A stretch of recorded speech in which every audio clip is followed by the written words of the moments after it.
I was standing in my vegetable garden pulling weeds from between the tomato plants when I heard the sound of gravel crunching in my driveway. The late afternoon sun was casting long shadows across the fields, and I could smell the sweet scent of hay drying in the barn. After 43 years on this land, I knew every sound, every season, every inch of soil like it was part of my own body. What I didn't know was that in the next 10 minutes, my entire world would crumble. Before we jump back in, tell us where you're tuning from, and if this story touches you, make sure you're subscribed, because tomorrow I've saved something extra special for you. The car door slammed with more force than usual. I looked up to see my daughter Emma walking toward me, but something was different. Her usual warm smile was replaced by a tight, nervous expression, and behind her, my son-in-law Derek emerged from the passenger seat with a manila folder clutched in his hands. They'd been married for 3 years now, and I'd grown to love Derek like the son I never had. He was ambitious, hardworking, and seemed to genuinely care for Emma. But the look on his face today made my stomach twist with unease. Emma cleared her throat as she approached. "Mom, we need to talk." Her voice carried a formality that felt foreign, like she was speaking to a business associate rather than the woman who had raised her on this very farm. Derek stood slightly behind her, his jaw set in a way that reminded me of a lawyer delivering bad news. I wiped my dirt-covered hands on my jeans and straightened up, my lower back protesting after hours of garden work. At 62, I wasn't as spry as I used to be, but I still managed every acre of this 300-acre farm myself. Well, almost myself. Emma and Derek had been helping more and more over the past year, taking over the books, handling vendor relationships, managing the seasonal workers. I'd been grateful for their help, especially since my arthritis had been acting up. "What's going on, sweetheart?" I asked, though something in my gut already knew this conversation wasn't going to end well. Derek stepped forward and opened the folder. "Ruth, we've been thinking about the future of the farm, and we believe it's time to make some changes." His voice was steady, practiced, like he'd rehearsed this speech. "The property needs significant upgrades to remain profitable. New irrigation systems, updated equipment, modernized facilities. We're talking about a substantial investment." I nodded slowly. We'd discussed this before. The farm had been in my family for 4 generations, passed down from my great-grandfather, who'd bought the land in 1924. My parents had worked it until they died, and I'd taken over when I was just 25. Emma had grown up here, learned to drive tractors before she could properly reach the pedals, spent summers helping with harvest. This land was our legacy. "I know the numbers, Derek," I said. "I've been running this place for nearly 4 decades. What exactly are you proposing?" Emma finally spoke up, but she wouldn't meet my eyes. "Mom, Derek and I think it would be best if you transferred ownership to us now, rather than waiting. We can get started on the improvements immediately, and you won't have to worry about the financial burden. You can focus on enjoying your retirement." The words hit me like a physical blow. Retirement. As if I were some tired old woman ready to be put out to pasture. I looked around at the fields I'd nurtured, the barn I'd helped rebuild after the tornado in 2018, the farmhouse where I'd raised Emma and where her grandmother had raised me. This wasn't just a business to be transferred. This was my life. "I'm not ready to retire," I said carefully, "and I'm certainly capable of making my own decisions about improvements." Derek's expression hardened slightly. "Ruth, with all due respect, you're not getting any younger. The physical demands of farming are substantial, and Emma and I are in a better position to handle the day-to-day operations. We've already started taking over most of the management duties anyway." There was something in his tone that made my skin crawl, a condescension that suggested they'd already made this decision without me. I looked at Emma, searching her face for any sign of the daughter who used to run to me when she skinned her knees, who cried in my arms when her high school boyfriend broke her heart, who hugged me tight when she announced her engagement. "Emma, is this really what you want?" I asked. She finally looked at me, but her eyes were distant. "Mom, it makes sense. Derek has an MBA in agricultural business. He understands modernization in ways that..." She trailed off, but the implication hung in the air like smoke. In ways that I don't, I finished for her. Derek jumped in quickly. We're not saying you don't understand farming, Ruth. We're saying the business side has evolved. Marketing, distribution, sustainable practices, government regulations, it's become increasingly complex. I felt a flash of anger. I'd been navigating government regulations and market fluctuations since before Derek was born. I'd survived droughts, floods, economic downturns, and changing agricultural policy. I'd modernized irrigation systems, implemented crop rotation programs, and built relationships with distributors that had kept this farm profitable for decades. But what hurt more than the condescension was the look on Emma's face. She genuinely seemed to believe that I was incapable of continuing to run my own farm. What exactly are you asking for? I said, my voice steadier than I felt. Derek pulled papers from the folder. We've had an attorney draft a transfer of ownership agreement. You'd retain lifetime residence rights in the farmhouse, of course, and we'd pay you a monthly stipend, but legal ownership and operational control would transfer to Emma and me. Immediately, I stared at the documents without taking them. A stipend, on my own land. It's a generous arrangement, Derek continued. You'd have no financial responsibilities, no operational stress. You could focus on your garden, maybe take up some hobbies, travel if you want. The patronizing tone was unmistakable now. They weren't asking for my partnership or input. They were asking me to step aside and become a dependent in my own home. I need to think about this, I said. Emma's face fell. Mom, we were hoping to get this settled today. Derek has meetings with contractors next week, and we need to move quickly on the irrigation project if we want to be ready for spring planting. Next week, I felt like the ground was shifting beneath my feet. You've already arranged meetings with contractors. Derek at least had the grace to look slightly embarrassed. We wanted to be prepared. If you agree to the transfer, we need to act fast, take advantage of the growing season. I looked between them. These two people I loved and trusted, and realized they'd been planning this for months. The increased involvement in farm operations, the gradual takeover of financial management, the subtle suggestions that I should take it easier. It hadn't been them helping me, it had been them positioning themselves to replace me. I said I need to think about it. I repeated, my voice colder now. Derek's jaw tightened. Ruth, I'm trying to be respectful here, but the farm is struggling financially. The equipment is outdated. The irrigation system is failing. And without significant investment, this place won't be profitable much longer. Emma and I are offering to take on that burden. Struggling financially, I couldn't hide my shock. According to what number? Emma looked uncomfortable. Mom, Derek's been analyzing the books. The profit margins are declining, and the infrastructure needs are substantial. I felt a chill run down my spine. Derek had indeed been handling more of the bookkeeping lately, but I still reviewed everything. The farm was doing fine, not exceptionally well but solidly profitable. We'd had a good harvest last year, and our contracts with local distributors were secure. I want to see those numbers, I said. Derek hesitated. They're complex financial projections. I'm not sure I'd what? My voice was sharp now. Understand my own farm's finances. Emma put her hand on Derek's arm, a warning gesture. Mom, please don't take this personally. We're trying to help, but it felt deeply personal. It felt like my own daughter and son-in-law were treating me like an incompetent old woman who needed to be managed and controlled. I'll look over the paperwork, I said finally, but I'm not making any decisions today. Derek's expression darkened. Ruth, we really need to move forward with this. The timing is critical. The timing is critical for what exactly? Emma and Derek exchanged a look, and in that moment, I saw something that made my blood run cold. Guilt. They were hiding something from me. We'll talk more tomorrow, I said firmly.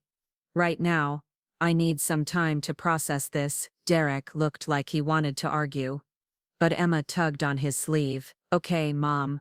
We'll come by tomorrow afternoon. They walked back to their car, and I watched them drive away, their headlights disappearing down the dirt road that led to the main highway. The sun was setting now, painting the sky in shades of orange and pink, that usually filled me with peace. Tonight, preparing and narrating this story took us a lot of time. So if you are enjoying it, subscribe to our channel.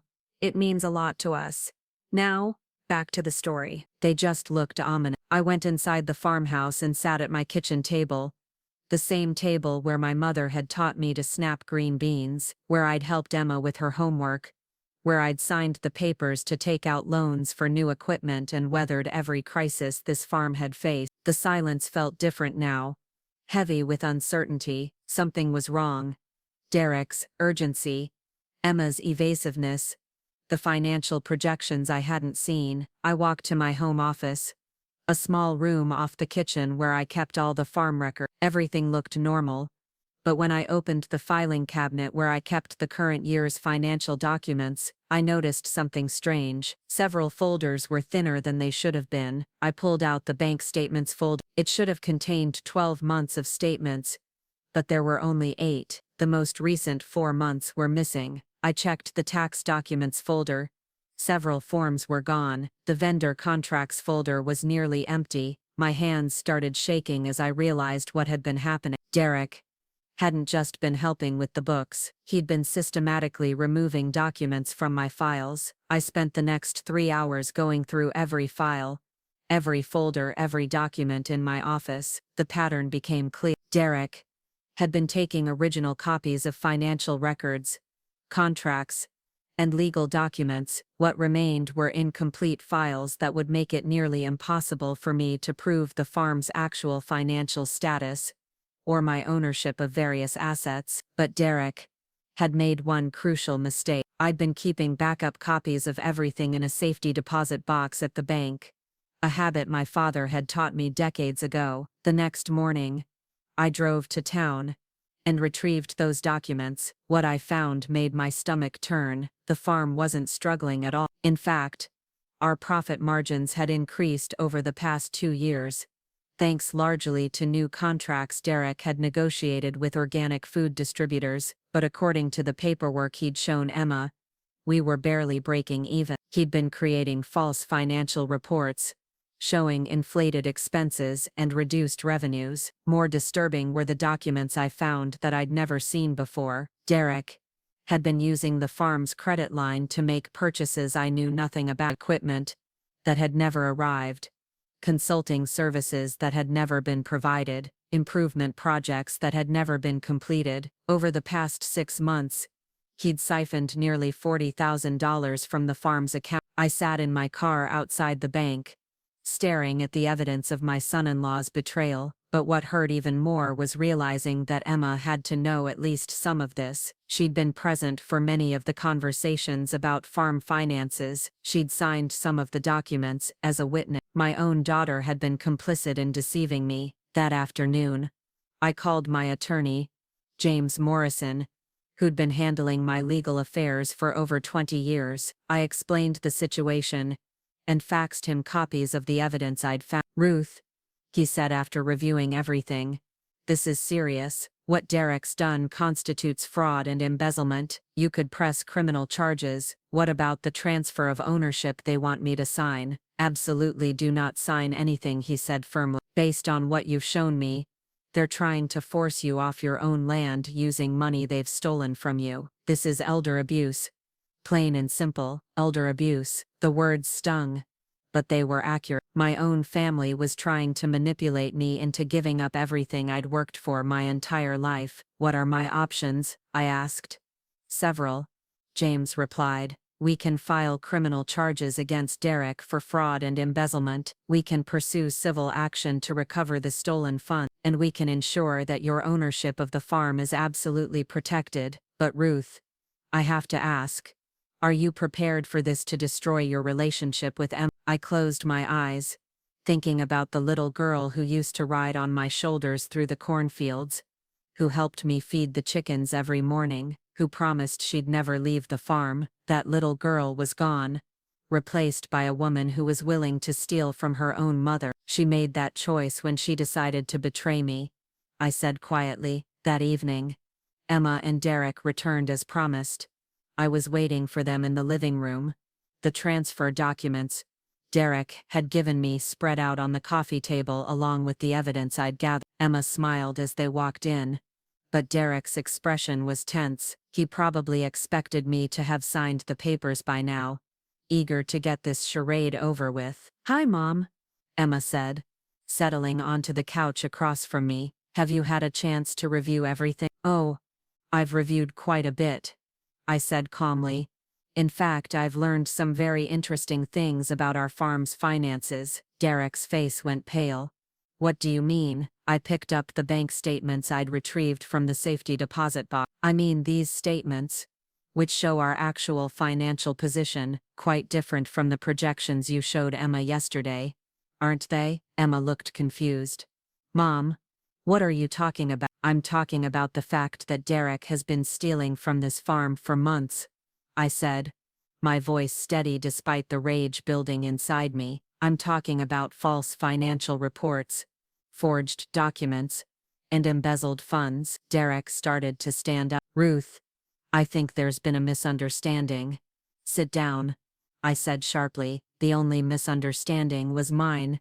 Thinking I could trust you." I spread out the evidence methodically, explaining each discrepancy, each forged document, each stolen dollar. Emma's face grew paler with each revelation, and Derek sat frozen, knowing he'd been caught. "Derek," Emma whispered, "is this true?" He looked at her with desperate eyes. "Emma, I can explain. The farm needed improvements, and your mother was being stubborn about modernizing. I was trying to create a financial picture that would motivate her to make necessary changes." "By stealing $40,000? I asked. "It wasn't stealing," he said quickly. "It was reinvestment in the farm's future. Every penny went toward improving operations." I pulled out another folder. "Really?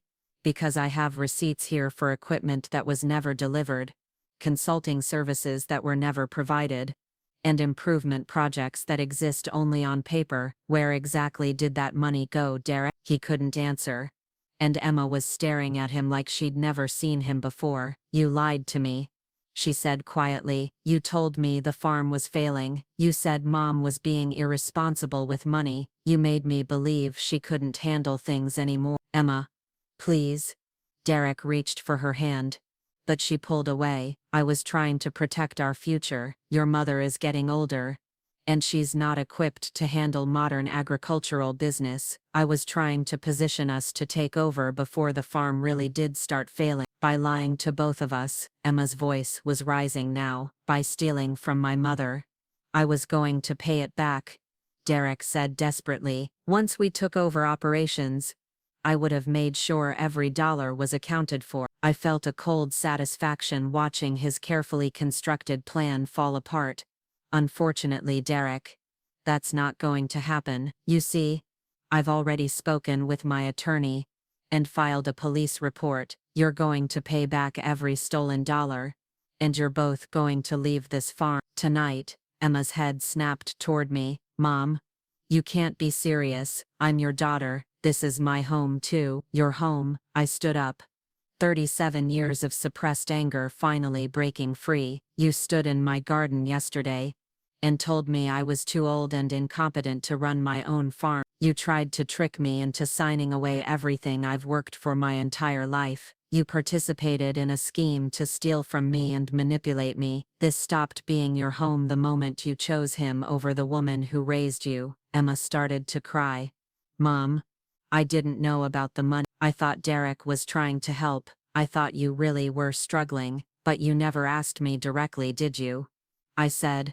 "You never came to me with your concerns or tried to understand the situation. You just decided I was incompetent and needed to be managed." Derek was looking around the room frantically, probably calculating how much trouble he was in. "Ruth, surely we can work this out. I'll pay back the money. Emma and I will move out.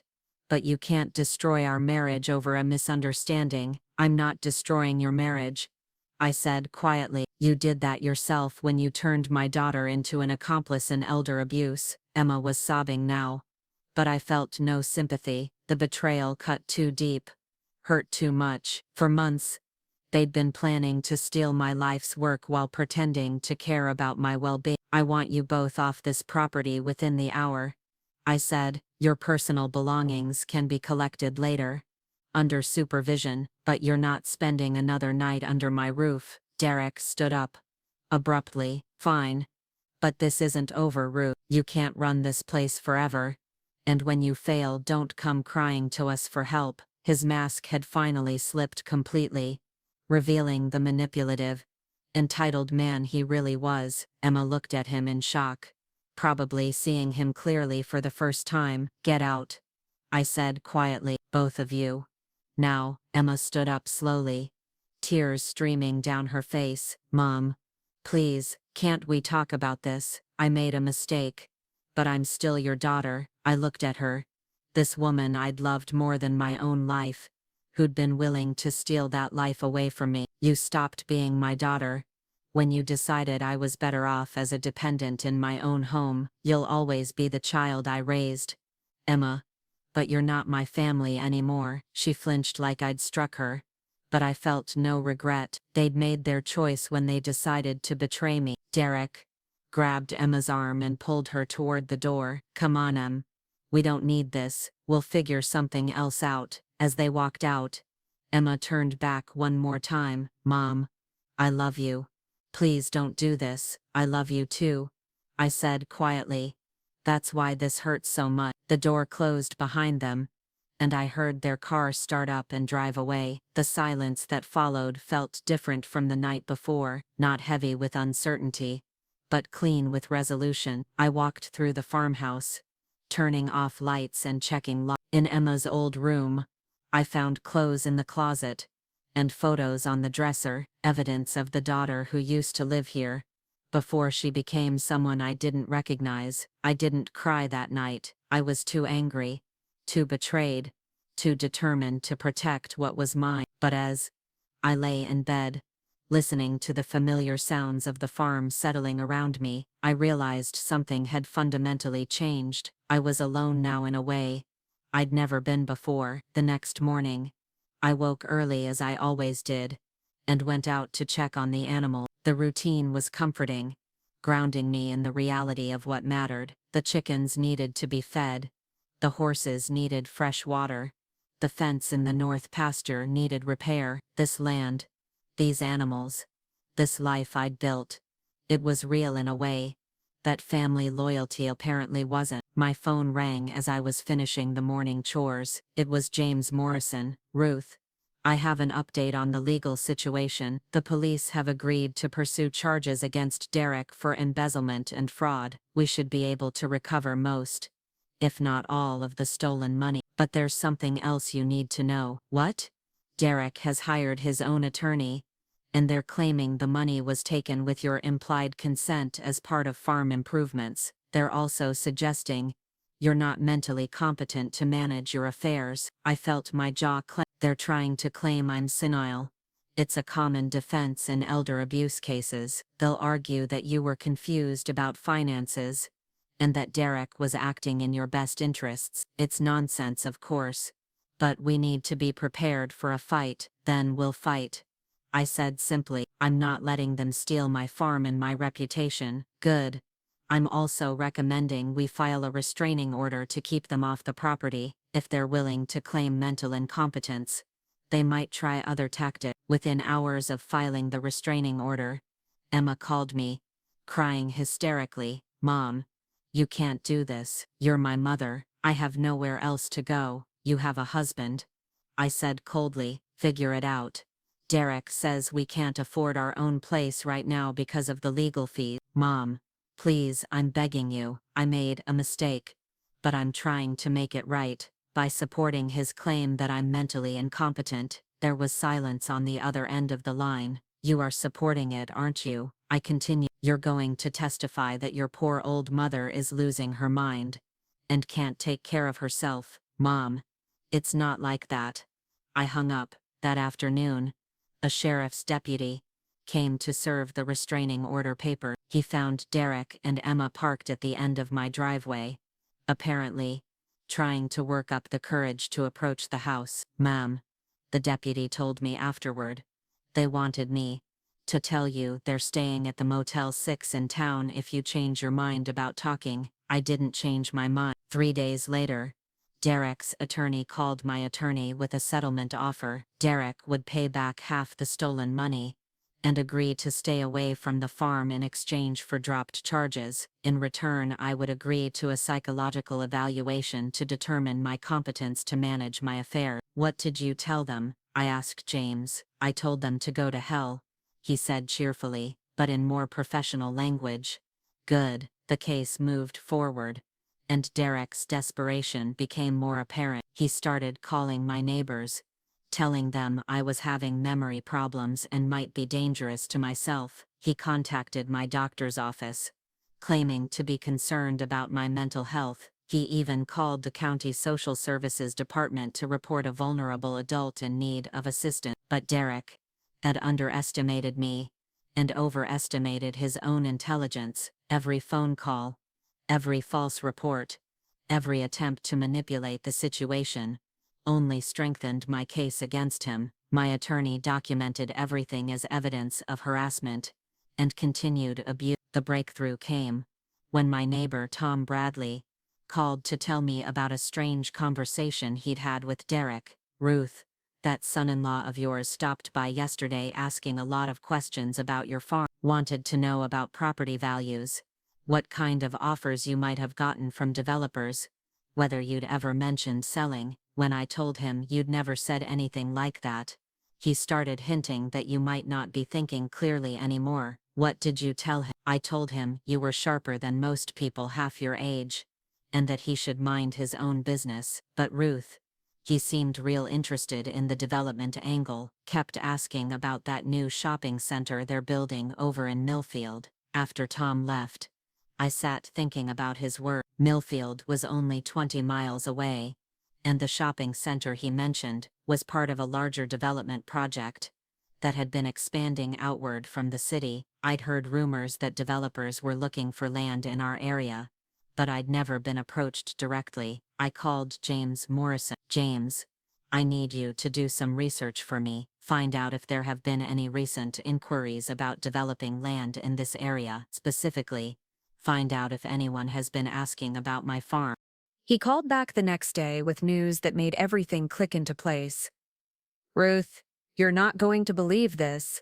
A development company called Hartwell Properties has been quietly buying up farmland in your township for the past year. They're planning a major retail and residential complex, and according to my sources, your property is right in the middle of their target area. Have they made any offers on my land? That's the interesting part. I found records of preliminary negotiations, but they weren't with you. They were with Derek Morrison, who identified himself as the farm's business manager. My blood ran cold. Derek has been negotiating to sell my farm. It looks like he's been representing himself as having authority to enter into agreements on your behalf. The development company thinks they have a deal pending for your property. They're expecting to finalize the sale within the next few months. I felt like I'd been punched in the stomach. Derek hadn't just been stealing money from the farm accounts. He'd been trying to steal the entire farm. James, I need copies of every document related to these negotiations, and I need to know exactly what Derek promised them. The documents James obtained painted a clear picture of Derek's ultimate plan. He'd been positioning himself to gain legal control of the farm through the ownership transfer, then immediately sell the entire property to developers for $28 million. The monthly stipend he'd offered me was a fraction of what the land was actually worth, and it would have ended the moment the sale was completed. My daughter and son-in-law hadn't just been trying to steal my farm. They'd been trying to steal my farm and leave me homeless and penniless. That night, I sat in my kitchen with all the evidence spread out before me, and I finally cried. Not from sadness or self-pity, but from pure rage. They'd been planning to destroy my entire life while pretending to care about my well-being. They'd been willing to leave me with nothing while they walked away with millions. But as the tears dried, my resolve hardened. Derek had made one crucial mistake in his elaborate scheme. He'd underestimated the woman he was trying to cheat, and that mistake was going to cost him everything. I didn't sleep much that night, but I was up before dawn anyway. my mind racing with plans. The evidence James had gathered changed everything. This wasn't just about embezzlement anymore. Derek had orchestrated an elaborate scheme to steal my entire life's work, and Emma had been his willing accomplice. By 6 in the morning, I was dressed and sitting at my kitchen table with a cup of strong coffee and a yellow legal pad. I started making evidence to gather, people to contact, legal strategies to discuss with James. But most importantly, I started planning my counterattack. Derek thought he was dealing with a confused old woman who could be easily manipulated. He was about to learn just how wrong he was. My first call was to my bank. I'd been doing business with First National for over 30 years, and the manager, Patricia Wells, knew me personally. "Patricia, I need to freeze all accounts that Derek Morrison has access to. Effective immediately," I said without preamble. "Of course, Ruth. Is everything all right?" "Everything will be once I stop a thief from stealing my farm." Within an hour, Derek's access to the farm's credit line was revoked.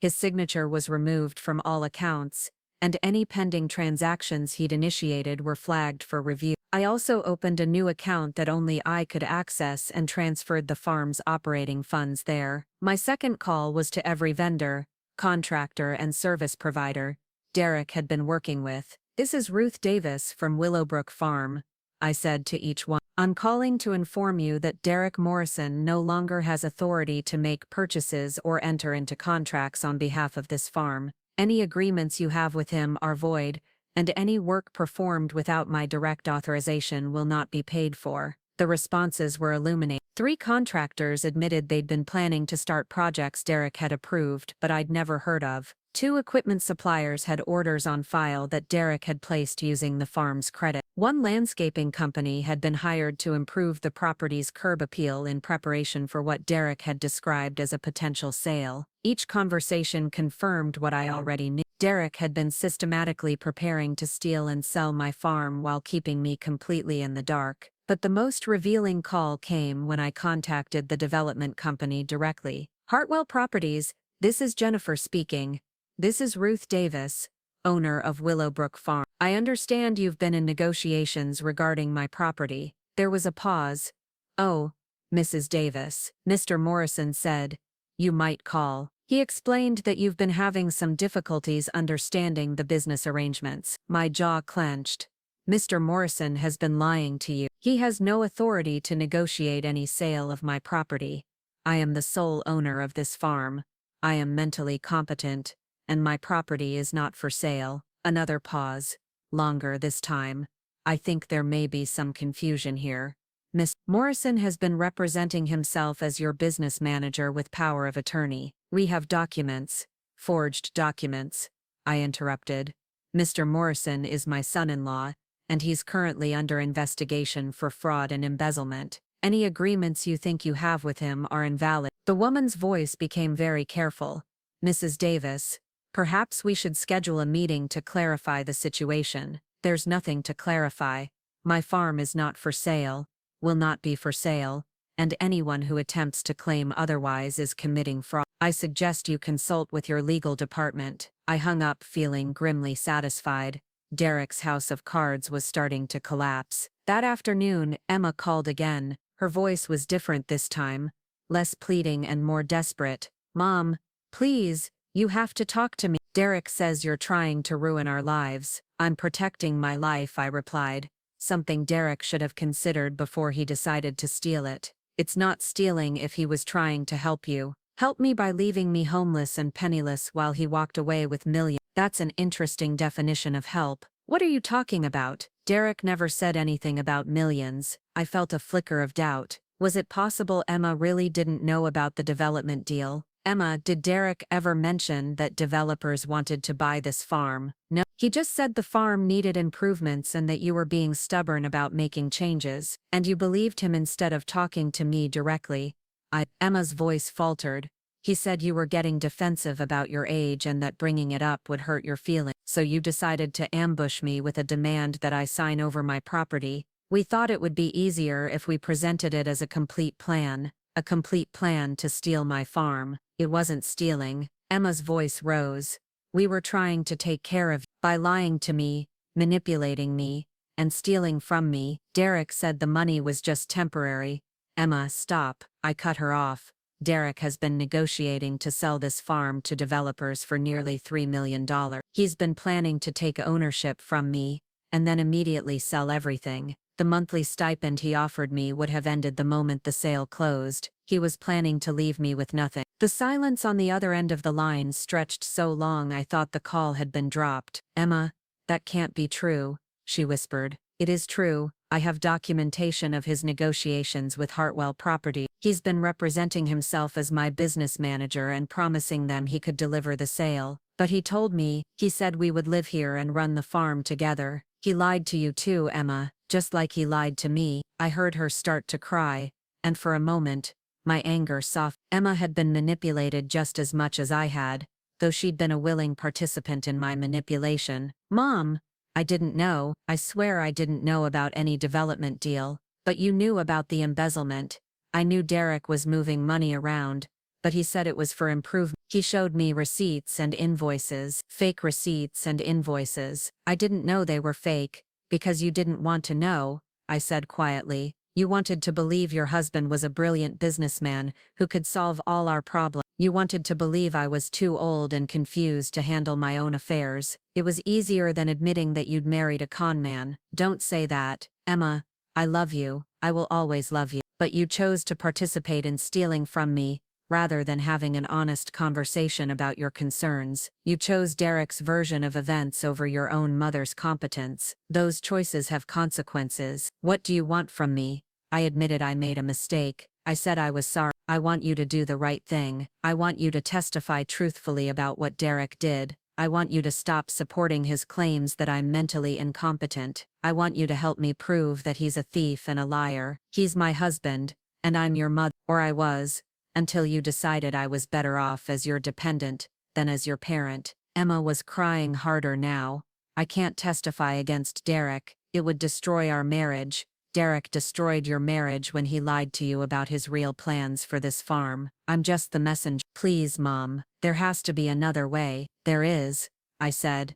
Derek can confess, return every penny he stole, abandon any claim to this property, and disappear from our lives forever. Then maybe we can start rebuilding our relationship. You know he won't do that. Then you've chosen your side. I hung up feeling hollow. Part of me had hoped Emma would choose truth over loyalty to Derek, but I wasn't surprised by her decision. She'd been choosing Derek over me for months. The next morning brought a surprise visit from someone I hadn't expected to see. I was feeding the chickens when a black sedan pulled into my driveway. A woman in an expensive suit got out, followed by a man with a briefcase. Mrs. Davis, I'm Angela Hartwell from Hartwell Properties. This is my attorney, Robert Chen. We were hoping we could speak with you. I studied them carefully.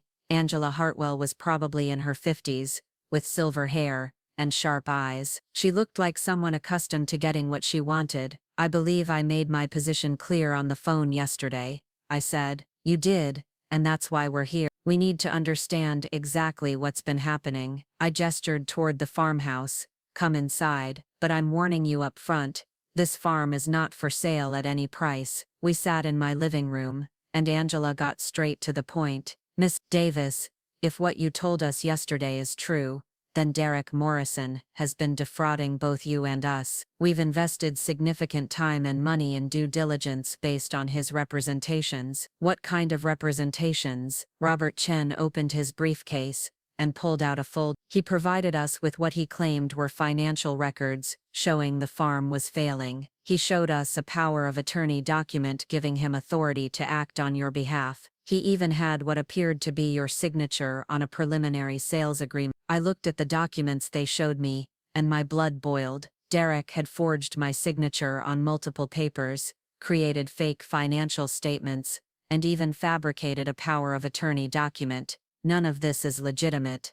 I never signed any of these papers, and I never gave Derek power of attorney for anything. Angela and Robert exchanged glances. Mrs. Davis, Angela said carefully, we have a significant problem. Based on Derek's representations, we've already begun preliminary development work. We've filed rezoning applications, commissioned environmental studies, and started preliminary design work. We're out nearly $200,000. That's unfortunate, but it's not my problem. You should have verified Derek's authority before spending money. We did verify it, Robert said. The documents he provided appeared legitimate. We had no reason to suspect fraud. You had every reason to verify ownership directly with me. Angela leaned forward. Mrs. Davis, I understand you're angry, and you have every right to be, but we're all victims of Derek Morrison's deception here. Perhaps we can find a solution that works for everyone. The solution is that you pursue Derek for your losses,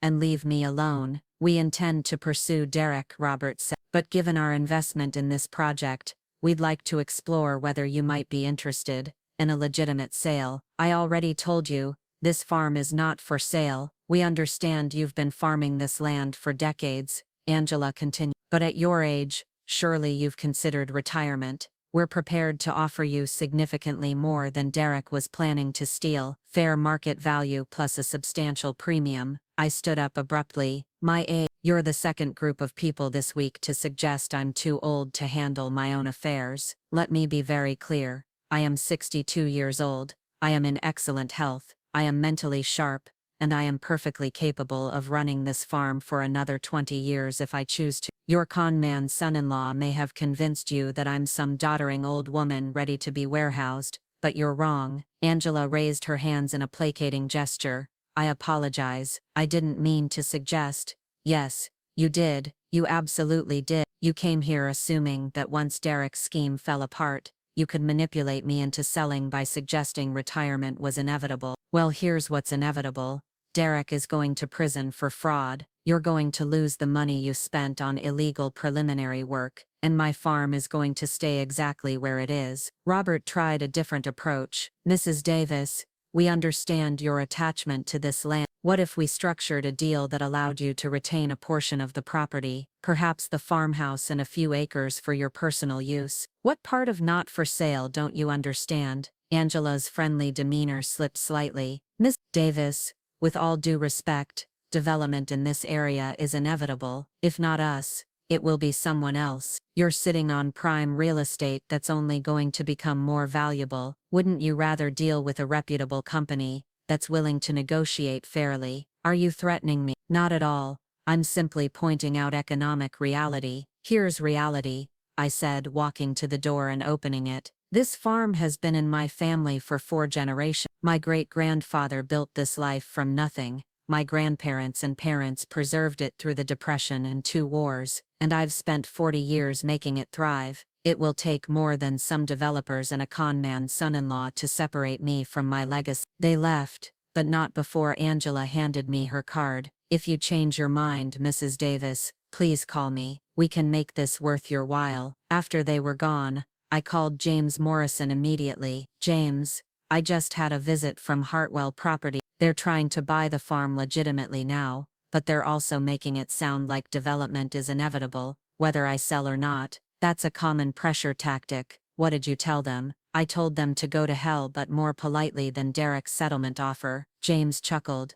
Good. Ruth, there's something you should know. Derek's attorney called this morning with a new offer. He's willing to plead guilty to misdemeanor fraud in exchange for paying back the money and avoiding jail time. Misdemeanor. He stole $40,000 and tried to steal a $3 million farm. I know. I told them we weren't interested, but Ruth, they're getting desperate. That usually means they're about to try something stupid. What kind of stupid? I don't know yet, but keep your guard up and make sure you have someone checking on you regularly. That evening I called my neighbor Tom Bradley and asked if he could keep an eye on the farm for the next few days. I didn't tell him why, but Tom had been farming longer than I had, and he understood that sometimes neighbors needed to watch out for each other. Of course, Ruth, anything in particular I should watch for? Just anyone who doesn't belong here. Derek and Emma are under a restraining order, but they might try to send someone else. You having trouble with that son-in-law of yours? You could say that. Well, don't you worry. Anyone comes around here causing problems, they'll have to deal with me first. Tom Bradley was 73 years old and built like a scarecrow, but he'd been a Marine in Vietnam and still kept his service pistol in his truck. I felt better knowing he was watching. The next morning I was proven right to be cautious. I woke up to find that someone had cut the lock on my equipment barn and left the door open. Nothing appeared to be missing, but someone had clearly been inside during the night. I called the sheriff's department, and Deputy Martinez came out to investigate. Miss Davis, it looks like someone was searching for something specific. They went through your files but didn't take any of the equipment. What kind of files? Looks like paperwork related to your farm operations, insurance documents, equipment titles, that sort of thing. I felt Derek was looking for something he could use against me, probably documents that would support his claims about the farm's financial condition or my mental competence. Deputy Martinez, my son-in-law is under investigation for embezzlement and fraud. I think he's looking for evidence he can use to discredit me. Did he find anything? I don't think so. All my important documents are in my house or at the bank, but as I walked through the barn after the deputy left, I realized Derek might have been looking for something else entirely, something that would give him leverage over me or provide him with another angle to pursue. That afternoon, Emma called again, and this time she sounded different, scared. Mom, Derek's talking about doing something drastic. He says if he's going to prison anyway, he might as well make sure you can't keep the farm. What does that mean? I don't know. He won't tell me, but he's been making phone calls and meeting with people I don't recognize. Mom, I'm starting to think you're right about him. Okay, I know you're right about him, but I don't know how to get away from him. We don't have any money, and now that you've frozen the accounts, we can't even afford a hotel room much longer. Emma, if you want help, you need to tell me everything Derek has done and everything he's planning to do. I can't. He's my husband. He's a criminal. I know, but nothing. You have a choice to make, Emma. You can continue protecting a man who lied to you and used you to steal from your own mother, or you can do the right thing and help me stop him. If I help you, he'll divorce me. If you don't help me, I'll disown you. The words came out harsher than I'd intended, but I didn't take them back. Emma needed to understand that there were consequences for her choices. You'd really disown me. You've already disowned me by choosing Derek over the truth. I'm just making it official. Emma was quiet for a long time. Finally she said, he's been talking to someone about challenging your mental competence in court. He thinks, if he can get you declared incompetent, he can still get control of the farm. On what grounds? He's been documenting everything you do, taking pictures of you working in the barn, recording phone conversations when possible. He's trying to build a case that you're too old to safely operate farm equipment. I felt my anger spike. He's been spying on me. Yes, and Mom, there's something else. He's been talking to people about having you committed for psychological evaluation. He thinks if he can get you hospitalized, even temporarily, it will support his incompetence claim. How would he do that? I don't know the details, but he's been researching involuntary commitment procedure, something about convincing a judge that you're a danger to yourself or others. The pieces were falling into place. The break-in at my barn hadn't been random. Derek had been looking for evidence of unsafe practices, equipment violations, anything he could use to suggest I was operating dangerously. Emma, I need you to do something for me. What? I need you to record Derek talking about these plans. I need proof of what he's trying to do. I can't spy on my husband. Your husband is planning to have me falsely committed to a psychiatric facility so he can steal my farm. If you won't help me stop him, then you're as guilty as he is. Another long pause. I'll think about it,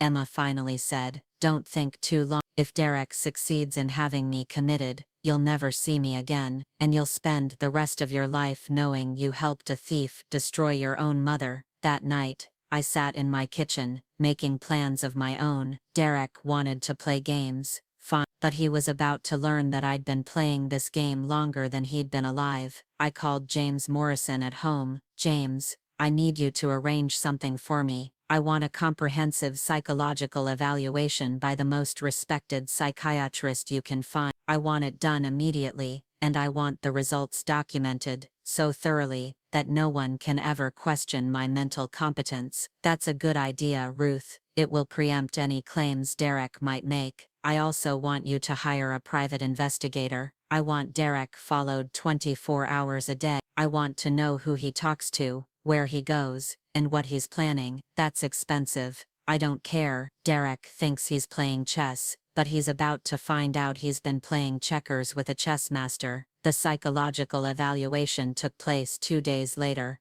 Elizabeth Hartman was one of the most respected geriatric psychiatrists in the state, and she put me through 4 hours of comprehensive testing. Mrs. Davis, she said when we finished, I want to be very clear about my finding. You show no signs of cognitive decline, mental illness, or incompetence of any kind. Your memory is excellent, your reasoning skills are sharp, and your judgment appears sound. Anyone who suggests otherwise is either mistaken or lying. Can you put that in writing? I'll have a detailed report ready by tomorrow.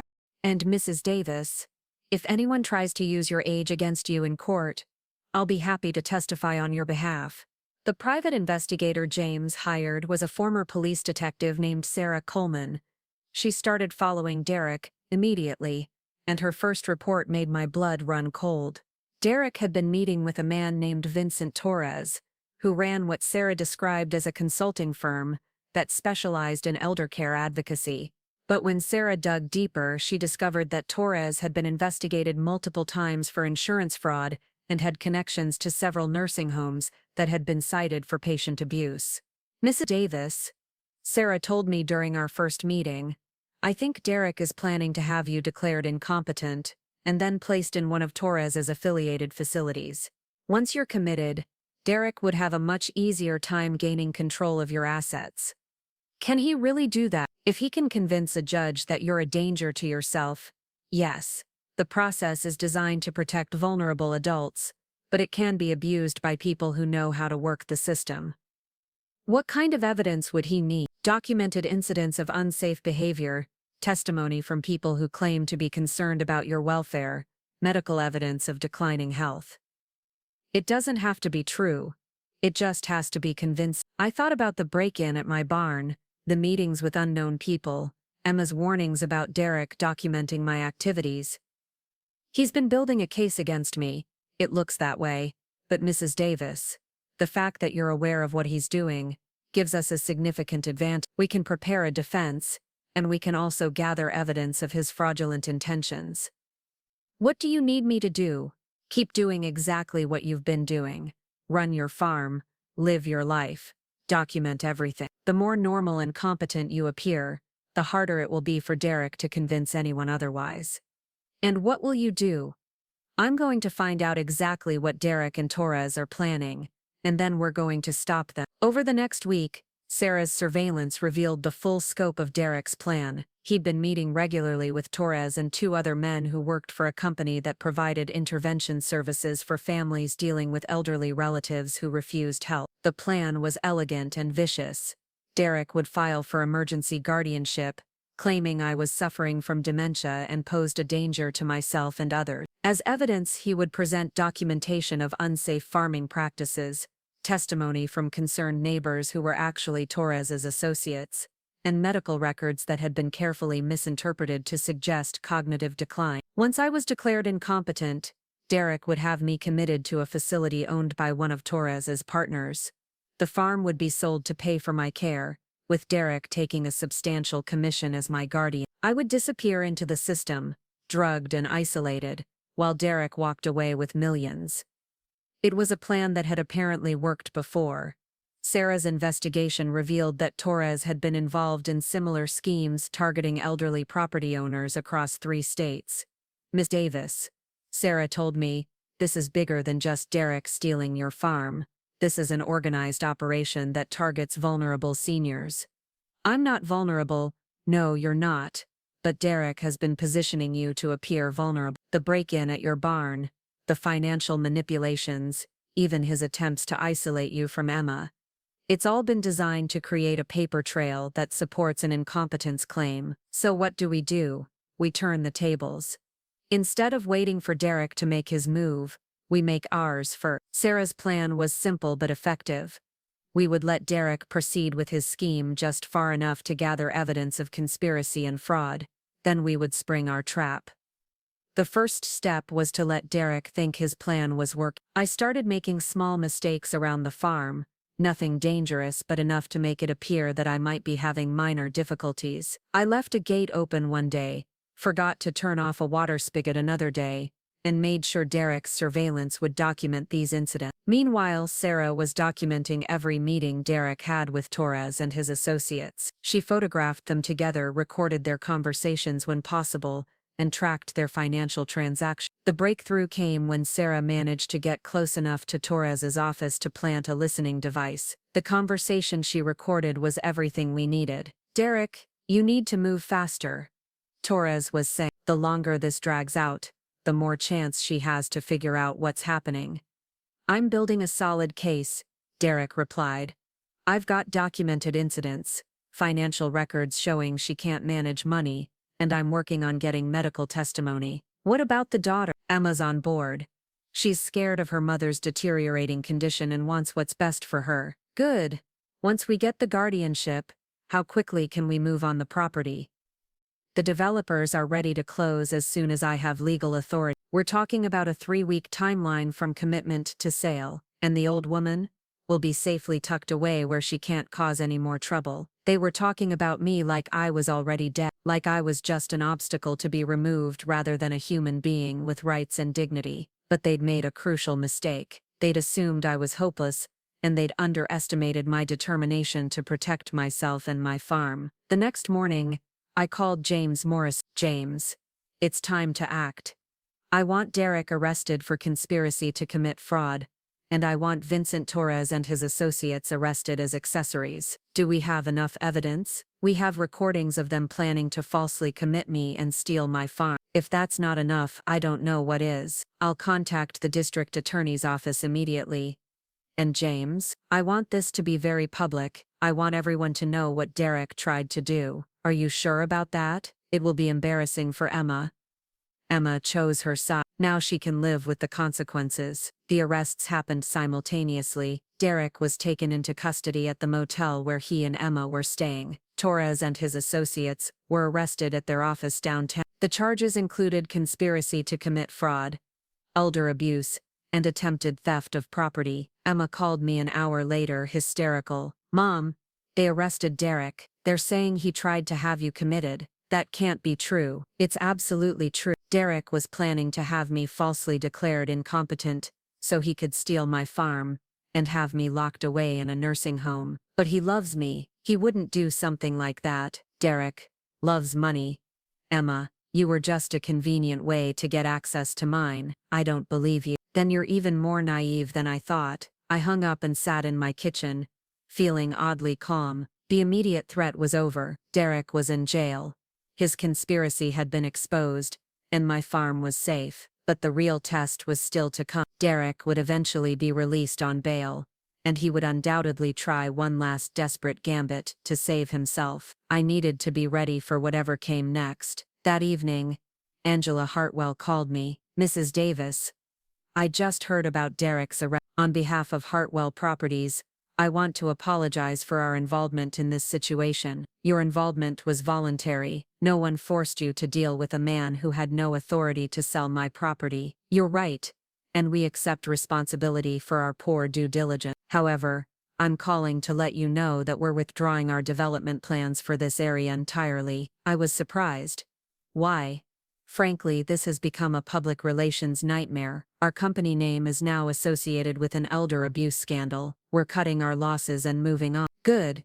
Mrs. Davis, I want you to know that Derek Morrison cost our company over $200,000. We'll be pursuing him for damages in addition to the criminal charges he's facing. I hope you bankrupt him. We intend to try." After Angela hung up, I realized that Derek's situation had become even more desperate. He wasn't just facing criminal charges for what he'd done to me, he was also facing massive civil liability to Hartwell Properties, and potentially other victims of his scheme. A man with nothing left to lose could be very dangerous indeed. Derek made bail 3 days later, courtesy of a bondsman who specialized in what he euphemistically called family disputes. I learned this from Sarah Coleman, who had resumed surveillance the moment Derek walked out of jail. What she told me made my blood run cold. "Ruth, he's not behaving like someone who's been caught. He's behaving like someone who's planning something bigger." I was sitting in my kitchen, watching the sunrise paint the eastern sky in shades of gold and pink. Another sleepless night, but the coffee was strong and my resolve was stronger. What do you mean? Most people in Derek's situation would be meeting with lawyers, trying to cut deals, maybe planning to flee. Derek's doing none of that. Instead, he's been visiting hardware stores, rental equipment companies, and having long conversations with people I can't identify. People like Vincent Torres? No, Torres is still in jail. These are new players, rough-looking men who don't seem like the consulting type. I felt a familiar chill of fear, the same feeling I'd had when I first discovered Derek's betrayal, but this time the fear was mixed with anger. How dare he continue to threaten me after everything he'd already done? Sarah, I want you to find out who these men are and what Derek's paying them for. Already working on it. But Ruth, I think you should consider staying somewhere else for a few days, just until we know what Derek's planning. I'm not leaving my farm. I understand your attachment to this place, but no, you don't understand. I stood up and walked to the window that faced the eastern pasture, where my horses were grazing in the morning light. This farm isn't just my home or my business.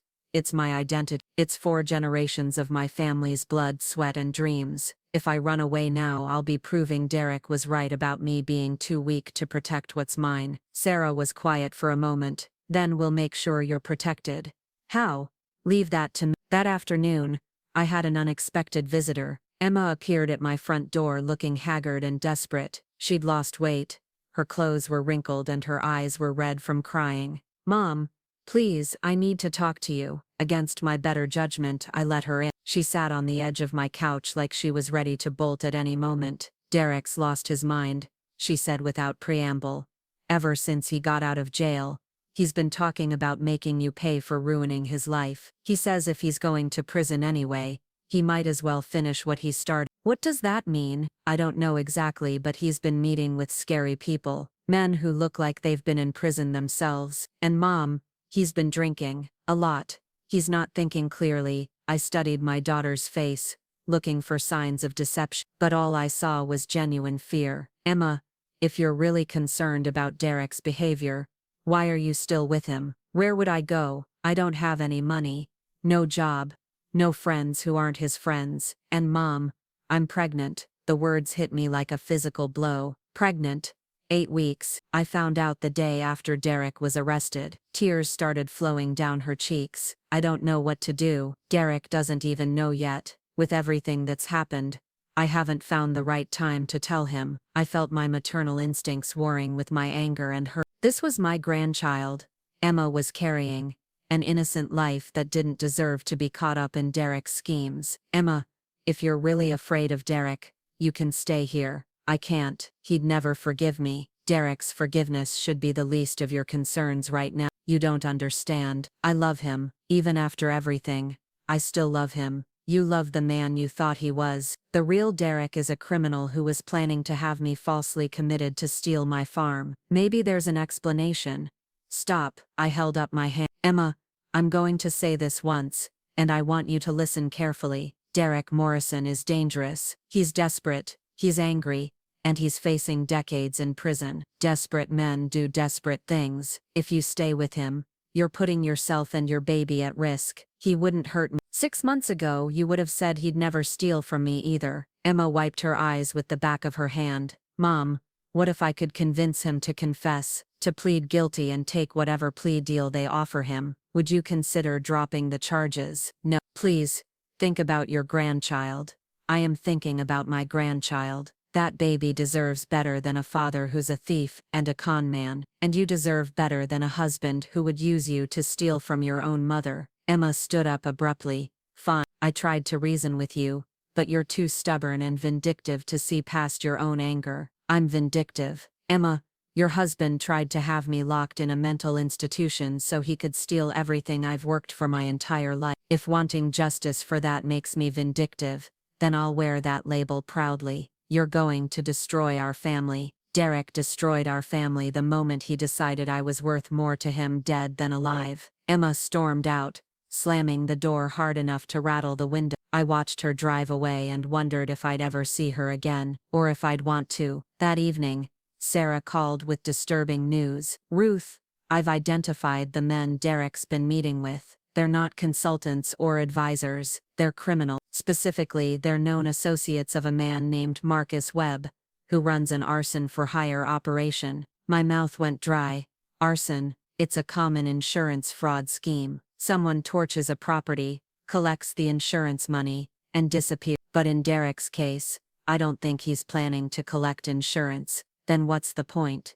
If your farmhouse burned down with you in it, Derek would inherit as Emma's husband. Even with the criminal charges, he'd still be your next of kin through marriage. I felt the room spinning around me. He's planning to kill me, I think so, and he's planning to make it look like an accident. We have to call the police. With what evidence? Meeting with known criminals isn't illegal. Planning arson is, but we don't have recordings of those conversations. So what do? We catch him in the act. Sarah's plan was simple but terrifying. We would let Derek proceed with his arson plot while documenting everything, then catch him and his accomplices red-handed. Ruth, I know this is asking a lot, but if we can catch Derek actually trying to burn down your house, we'll have enough evidence to put him away forever. What if something goes wrong? What if I don't get out in time? You won't be in the house. We'll set up a safe location where you can watch everything unfold. The moment Derek and his associates show up, we'll have law enforcement ready to move, and my house will stop them before they can actually start a fight. I thought about the farmhouse where I'd lived for 4 decades,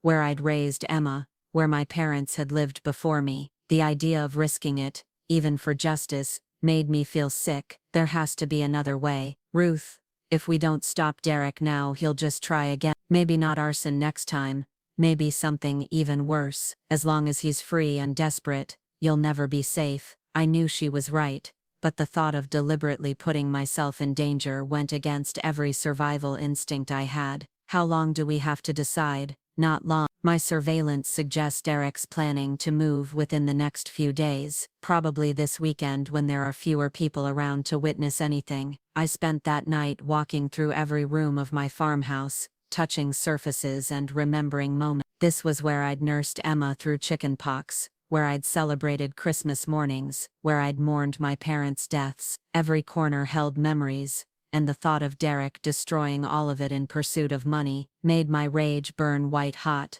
By morning my decision was made. Sarah, I'll do it, but I want every possible safeguard in place. Of course, I'll coordinate with the sheriff's department and the state police. We'll have the house surrounded, and we'll move the moment Derek's people show up. What about Emma? What about her? If Derek goes to prison for attempted murder, she'll be alone with a baby and no money. Ruth, that's not your responsibility anymore. The baby is my grandchild, and Derek is still the father. Some things can't be fixed. Friday evening Sarah called with the final detail. It's happening tonight. Derek rented a van this afternoon, and he's been loading it with gasoline and accelerants. My contacts in the sheriff's department are in position, and we have a mobile command unit set up at Tom Bradley's farm. What time? Probably around 2 in the morning. Most people are asleep by then, and it would give Derek time to establish an alibi. Where will I be? In the command unit with me. You'll have a clear view of your house, and you'll be able to see everything that happened. I packed a small bag with essentials and important documents, just in case something went wrong. As I locked up the house that might not be standing in the morning, I whispered a small prayer to whatever powers might be listening. The command unit was actually a converted RV parked behind Tom's barn, about half a mile from my house, but with a clear line of sight. Sarah had set up multiple monitors showing feeds from hidden cameras she'd placed around my property. Ruth, I want you to understand that once this starts, it's going to move very fast. Derek and his people will be professionals, and they'll want to get in and out quickly. How many people are we expecting? Probably 3 or 4. Derek will likely stay back as a lookout while the others do the actual work. And the police, 20 officers in position around your property. The moment Derek's people break into your house, we move. We waited in tense silence, watching the monitors and listening to radio chatter from the officers positioned around my farm. At 1:47 a.m.,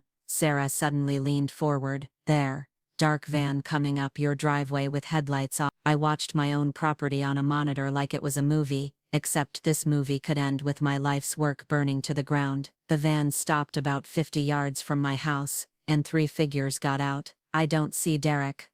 He'll be in the van, maintaining radio contact with his crew. The three men moved toward my house with practiced efficiency. They were dressed in dark clothing and carried duffel bags that presumably contained their arson supplies. Sarah, they're at my front door. I see them. Sheriff's Department, this is Coleman. Suspects are approaching the target location. The radio crackled back. Copy that. All units, maintain position until subjects are inside. One of the men produced what looked like lock-picking tools and went to work on my front door. Within minutes, they were inside my house. Now, I asked. Not yet. We need to catch them actually starting the fire. Through the windows, I could see flashlight beams moving through my house. The men were working methodically, probably placing accelerants in strategic locations to ensure maximum damage. Sarah, this is taking too long. What if they actually light the fire before the police move? They won't, trust me. But even as she said it,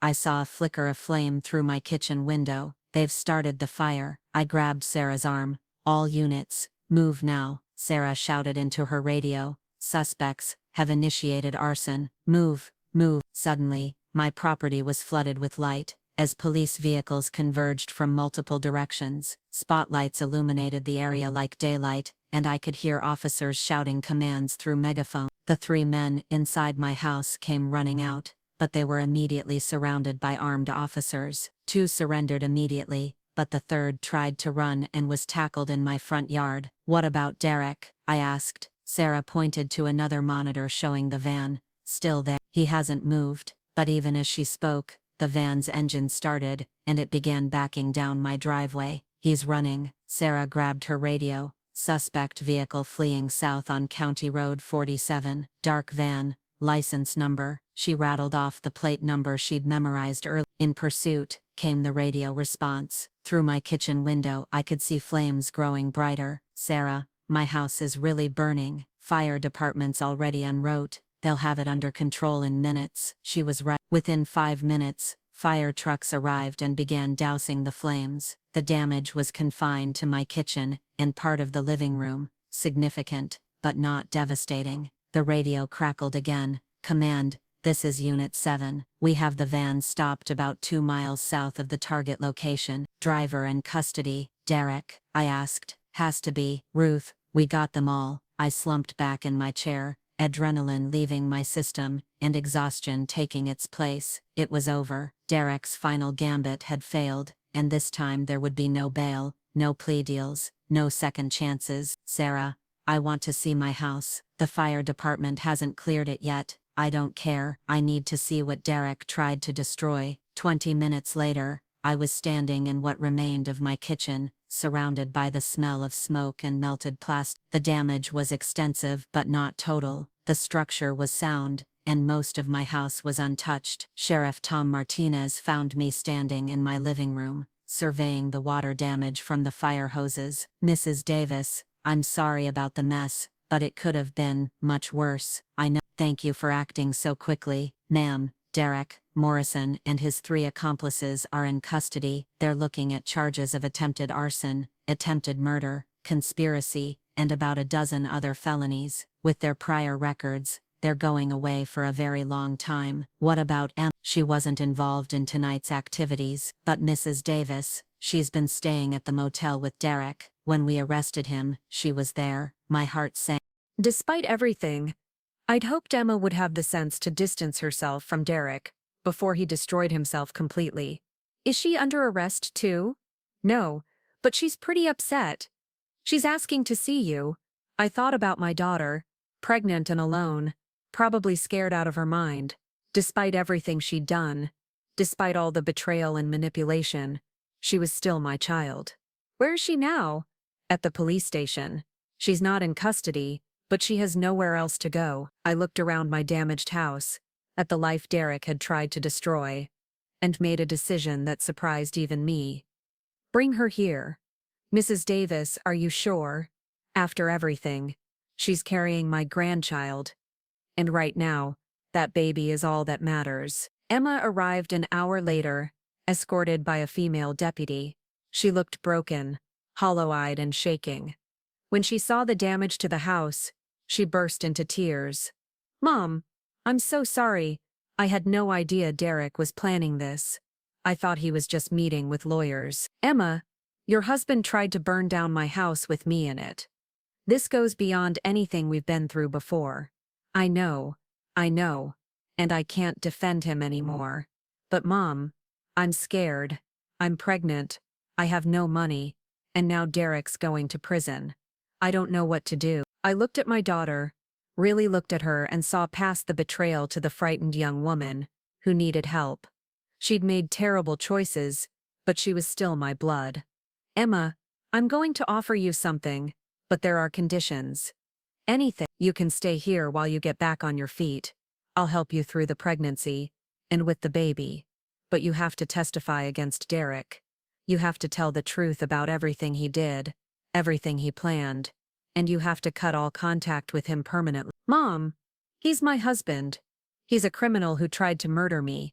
If you choose him over justice, then you're choosing him over your child's future. Emma was quiet for a long time, staring at the charred remains of my kitchen. Finally, she said, I'll testify. I'll tell them everything I know. And Derek, I'll file for divorce as soon as possible. Then you can stay. The next few weeks passed in a blur of legal proceedings, insurance adjusters and construction workers. Derek and his accomplices were denied bail and held pending trial. The charges against them were extensive, and the evidence was overwhelming. Emma kept her word.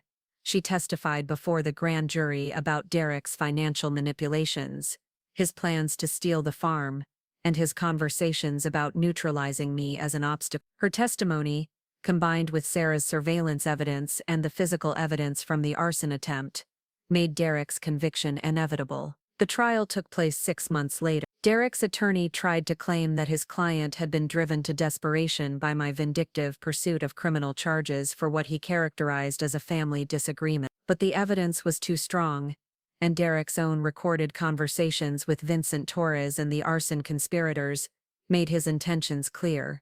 Derek Morrison was sentenced to 25 years in prison for attempted murder, arson, conspiracy, and elder abuse. Vincent Torres and his associates received similar sentences. The judge, a stern woman in her 60s, made it clear that she viewed their crimes as particularly heinous. Mr. Morrison, she said during sentencing, you attempted to steal not just money or property, but an entire life. You tried to rob Mrs. Davis of her autonomy, her dignity, and ultimately her life itself. This court finds your actions reprehensible and deserving of the maximum sentence allowed by law. Derek showed no remorse, even at the end. As he was led away in shackles, he looked directly at me and mouthed the words, "This isn't over," but it was over. Derek would be eligible for parole when he was 68 years old, assuming he lived that long in prison. His dreams of wealth and status had died in my kitchen the night he tried to burn down my house. Emma gave birth to a daughter that spring, a beautiful baby girl she named Grace. Holding my granddaughter for the first time, I felt a complex mix of emotion: joy at this new life, sadness for the circumstances of her birth, and determination to ensure she grew up, knowing the difference between right and wrong. "Mom," Emma said as we sat in my rebuilt kitchen, Grace sleeping in her arms, "I know I can never undo what I did. I know I can never take back the things I said or the choices I made." "No, you can't. But I want to try to make up for it. I want to be the daughter you raised me to be." "That's going to take time, Emma.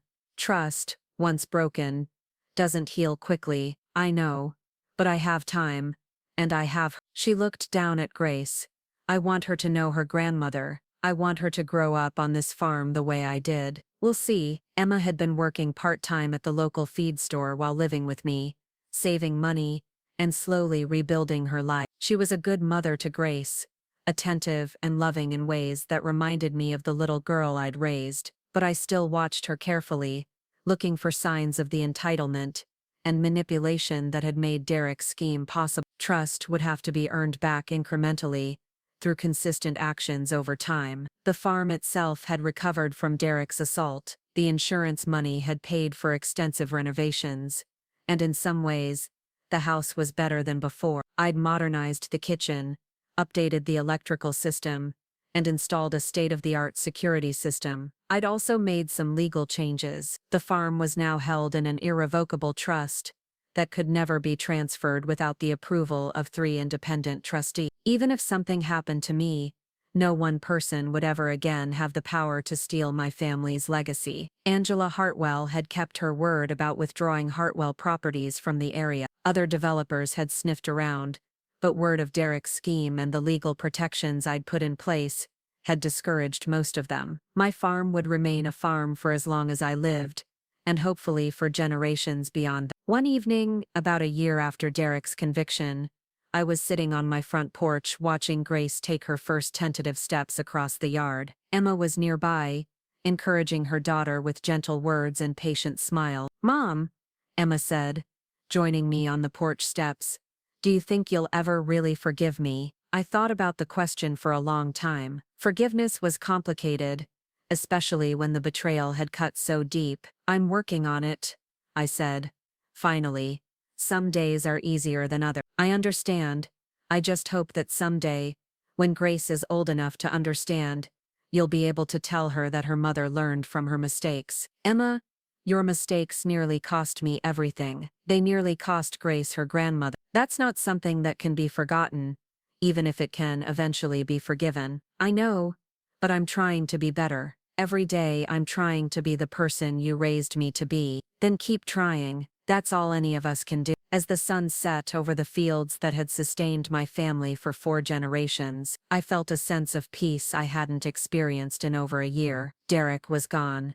The farm was secure, and my granddaughter was healthy and happy. It wasn't the life I'd planned or expected, but it was a good life. And after everything Derek had tried to take from me, I was grateful for every moment of it. The phone rang inside the house, interrupting my thoughts. Emma got up to answer it, and I could hear her voice through the screen door. "Mom, it's for you.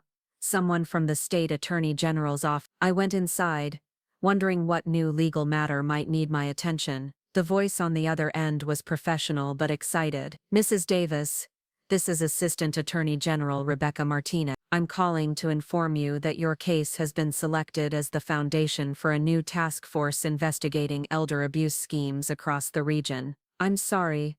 What does that mean?" "It means that Derek Morrison's operation was just the tip of the iceberg. We've identified at least 12 other cases where similar schemes were used to defraud elderly property owners. Your willingness to fight back and gather evidence has given us the tools we need to prosecute an entire network of criminals." I sat down heavily in my kitchen chair, processing this information. "How many other people has Derek hurt?" "We're still investigating, but we believe he and his associates may have stolen millions of dollars from vulnerable seniors over the past 5 years. Without your case, we never would have been able to connect all the dots." "What happens now?" "We'll need your continued cooperation as we build cases against the other perpetrators." "But Mrs. Davis, I want you to know that your courage in standing up to these criminals has probably saved dozens of other families from similar victimization." After I hung up, I sat quietly in my kitchen, thinking about all the other families who might have suffered what I'd gone through. Elderly parents manipulated by their own children, life savings stolen, properties seized through fraud and deception. Derek had been evil, but he hadn't been unique. There were others out there, preying on the vulnerable and exploiting family relationships for profit. But there were also people willing to fight back. People like me, like Sarah Coleman, like the prosecutors who were building cases against the criminals. Evil might be persistent, but justice could be persistent too. Emma came back inside, carrying Grace, who was getting fussy as bedtime approached. "What was that about?" Emma asked. "It was about making sure what happened to us doesn't happen to other families. You're going to help with more prosecutions, as many as it takes." Emma nodded, understanding the weight of what that meant. "I'm proud of you, Mom, for fighting back, for not letting Derek win." "I didn't fight back for pride, Emma. I fought back because this farm represents 4 generations of honest work and sacrifice. I couldn't let a con man steal that legacy, and now other families might keep their legacies too, because of what you did." I looked at Grace, already half asleep in her mother's arms. Someday this little girl would inherit the farm that Derek had tried to steal. She would grow up knowing that her grandmother had fought to protect not just her own property, but other families as well. It was a legacy I could be proud of, a legacy built not on wealth or status, but on courage and principle. Derek had tried to destroy everything my family had built, but in the end, his evil had only made our legacy stronger. As I locked up the house that night,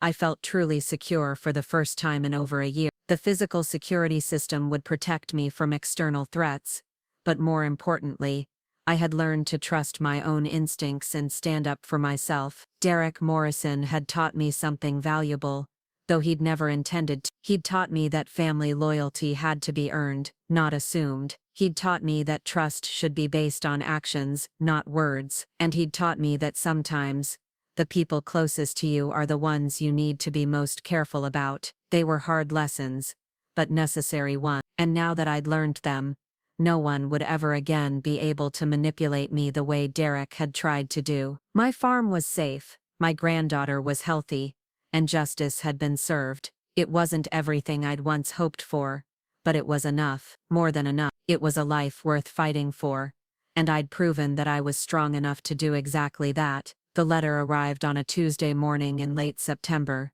nearly 2 years after Derek's conviction. I was feeding the chickens when Emma brought it out to me, her face pale and troubled. "Mom, this came certified mail. It's from Derek's attorney." I wiped my hands on my work apron and took the envelope, noting the return address from a law firm I didn't recognize. Inside was a single page of legal letterhead, with a message that made my stomach drop. "Miss Davis, I am writing to inform you that my client, Derek Morrison, died by suicide in his cell at Millfield Correctional Facility on September 18. As per his final wishes, he has left a confession detailing additional crimes and victims that may be of interest to ongoing investigation. Please contact me at your earliest convenience to discuss the implications of this development." I read the letter twice before the words fully registered. Derek was dead. The man who had tried to steal my farm, my life and my dignity had taken his own life in prison. "What does it say?" Emma asked quietly. I handed her the letter and watched her face crumble as she read it. Whatever complex feelings she still harbored for her ex-husband, the finality of death hit her hard. "I need to call James Morrison," I said, my voice steadier than I felt. "Mom, are you okay?" The question surprised me. Was I okay? Derek had tried to destroy everything I valued, had manipulated my own daughter into betraying me, had literally tried to murder me. His death should have felt like closure, like justice finally served. Instead, I felt hollow, empty in a way I hadn't expected. "I don't know," I admitted. "I think I need some time to process this." James Morrison arrived at the farm that afternoon, along with Assistant Attorney General Rebecca Martinez, who had been overseeing the Elder Abuse Task Force. We sat in my living room while Grace played quietly with her toys in the corner, and Emma busied herself making coffee. "Ruth," Rebecca began, "Derek's confession is extensive. 27 pages detailing schemes involving 43 elderly victims across 6 states. The dollar amounts we're talking about exceed $12 million. I felt sick. $12 million stolen from how many families? 43 that we know of. But Derek's confession suggests there may be others we haven't identified yet. James leaned forward in his chair. "Ruth, this confession is going to break open the biggest elder abuse case in state history." Derek documented names, dates, bank account numbers, co-conspirators. He kept meticulous records. Why would he confess now? Why not during his trial? Rebecca and James exchanged glances. According to his attorney, Derek was facing retaliation from other inmates. Apparently, some of his victims had family members in the prison system. His life was in constant danger, so he killed himself rather than face the consequences of what he'd done. It appears that way. But Ruth, his confession also clears up some mysteries about your own case, things we never fully understood. Such as, Rebecca pulled out a folder thick with documents. Derek admits that he targeted you specifically because of your farm's location and value. He spent months researching your family, your financial situation, even Emma's psychological profile to determine how best to manipulate both of you. The clinical nature of it made me feel sick. Derek hadn't stumbled into a scheme to steal my farm. He'd methodically planned it like a military operation. There's more, James added gently. Derek confesses that he married Emma specifically to gain access to you and your property. He admits that he never loved her, that the entire relationship was part of his plan. I looked over at Emma, who had gone very still by the coffee maker. She'd heard every word, and the pain on her face was devastating. Emma, I said softly, but she held up a hand to stop me. I'm fine, Mom.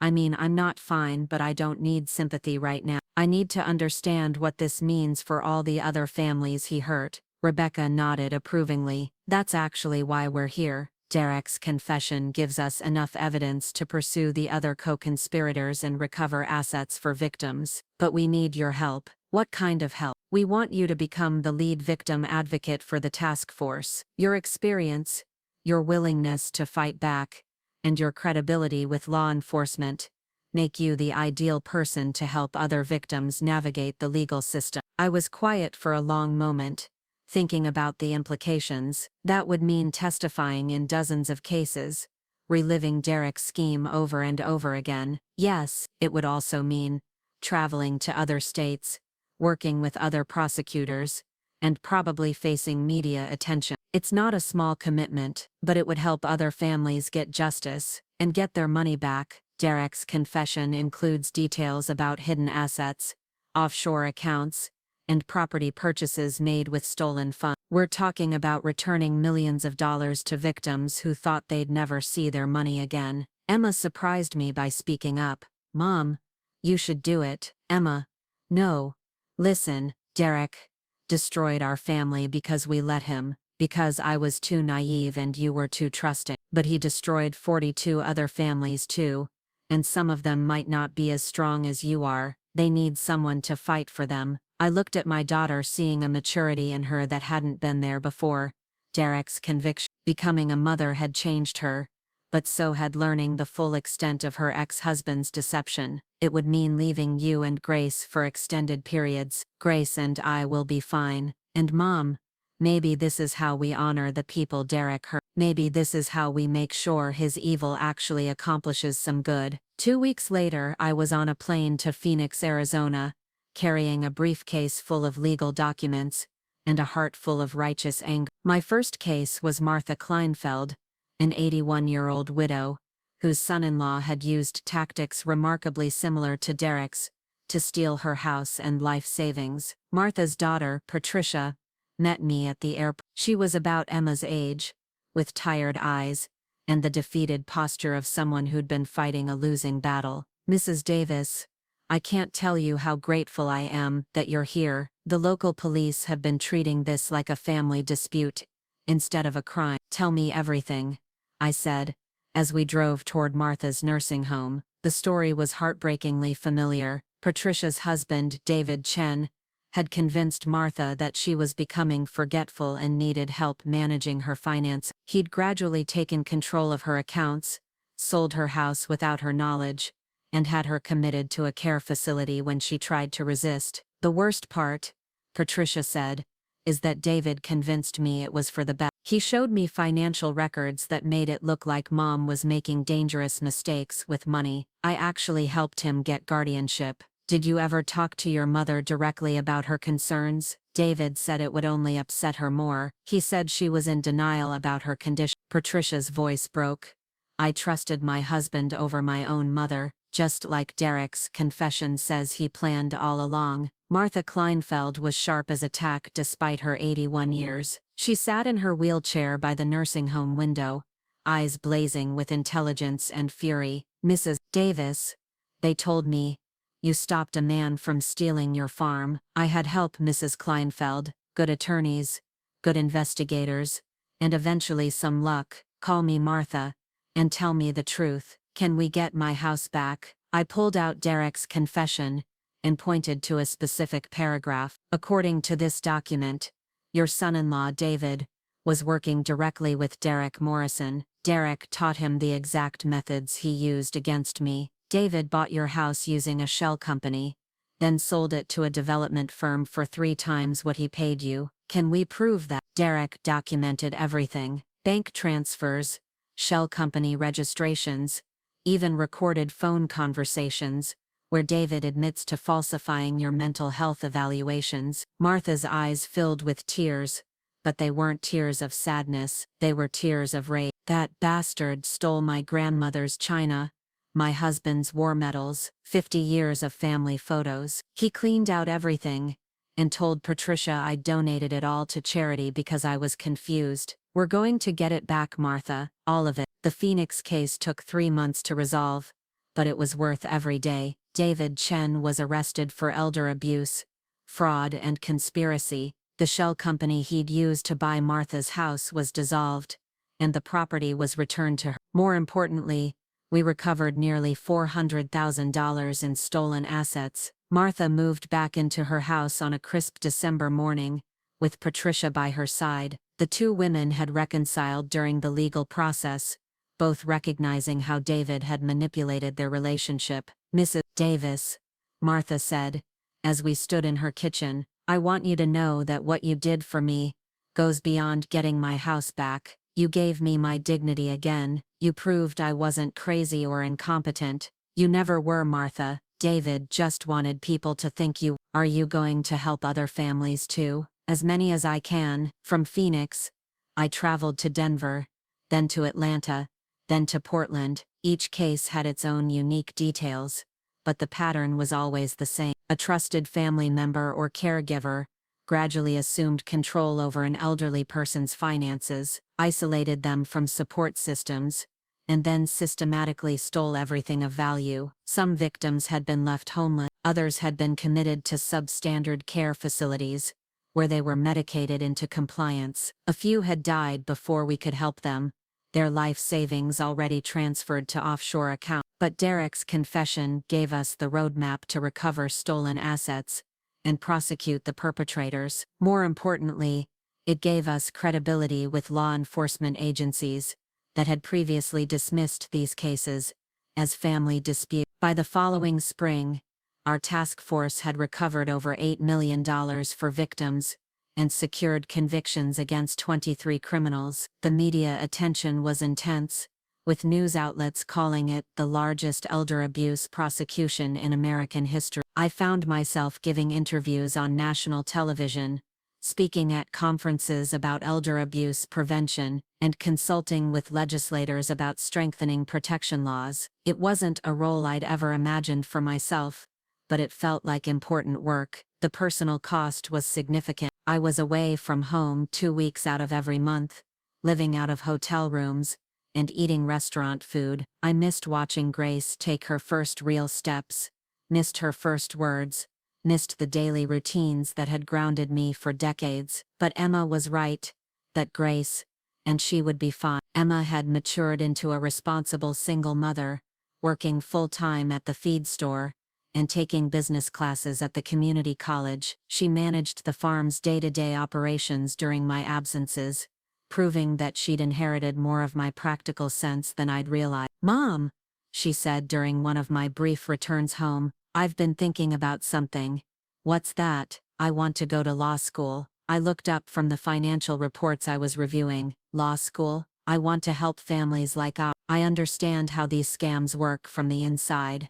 How easy it is to be manipulated when you trust someone. I think I could be good at prosecuting these cases. Law school is expensive.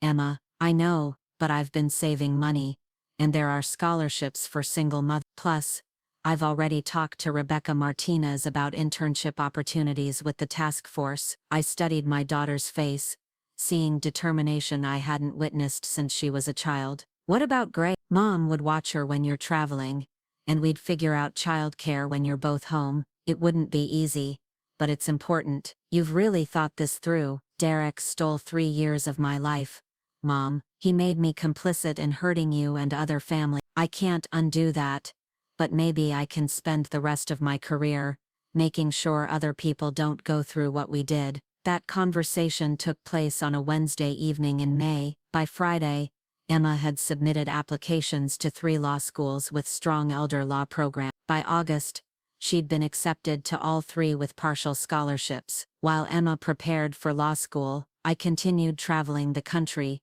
building cases and helping victims recover their losses. The work was emotionally exhausting, but deeply satisfying. Each family we helped felt like a small victory against the kind of evil Derek had represented. The most challenging case came in October, when I was called to Milwaukee to help with a situation that hit uncomfortably close to home. An elderly farmer named Robert Hendricks had been swindled out of his 450-acre dairy farm by his nephew and business partner. The tactics were identical to Derek's plan for my farm, down to the forged documents and fake financial projection. Robert was 84 and had been farming his entire life. Unlike me, he hadn't caught the scheme in time. His nephew had successfully gained legal guardianship and sold the farm to developers. Robert was now living in a nursing home, his life's work bulldozed to make way for a shopping center. "Mrs. Davis," Robert said when I met him, "they tell me you saved your farm from thieves like my nephew. I had advantages you didn't have, Mr. Hendricks. Good legal help, family support and honestly some luck. Can you get my farm back?" I had to be honest with him. "The farm itself is probably gone. The developers have already started construction, but we might be able to recover compensation for what was stolen from you." Robert's eyes filled with tears. 40 years I milked cows on that land. 40 years of getting up at 4 in the morning, working through blizzards and heat waves. My nephew knew every story about that farm, every memory, and he sold it like it was just another piece of real estate. "I'm sorry, Robert. I know how that feels. Do you? Do you really?" I thought about my own farm, still intact thanks to my ability to fight back. Robert was right to question whether I truly understood his loss. "You're right. I don't know exactly how it feels, because I was able to save my farm, but I know how it feels to be betrayed by family. I know how it feels to have someone you trust treat your life's work like it's worthless." My nephew used to come to Sunday dinner every week, his whole family. I taught him to drive the tractor, helped him through college, and the whole time he was planning to steal everything. The Milwaukee case took 4 months to resolve. We couldn't restore Robert's farm, but we recovered $2 million in damages and sent his nephew to prison for 12 years. Robert used part of the money to establish a scholarship fund for agricultural students at the University of Wisconsin. "Mrs. Davis," he said at the scholarship fund announcement, "I can't get my farm back, but maybe I can help other young people learn to respect the land instead of just seeing it as a commodity." Flying home from Milwaukee, I found myself thinking about the broader implications of what we were accomplishing. Each case we won was justice for an individual family, but it was also a deterrent to future criminals. Word was spreading through the networks that prey on elderly victims that these crimes would be prosecuted aggressively and that victims had advocates willing to fight for them. Rebecca Martinez had compiled statistics showing that elder abuse reports were increasing nationwide, partly because victims were more willing to come forward and partly because law enforcement was taking the crimes more seriously. "Ruth," she told me during a phone call from Milwaukee, "your work has fundamentally changed how these cases are handled. 5 years ago, most of these situations would have been dismissed as family disputes. Now we have dedicated prosecutors, specialized investigators, and victim advocates in 12 states." "It's not enough," I said. "We're still only catching a fraction of the criminals out there. But we're catching more every month. And more importantly, we're preventing crimes by making it clear that there are consequences." "What about the victims we can't help? The ones who don't have Derek's confession to guide us to evidence?"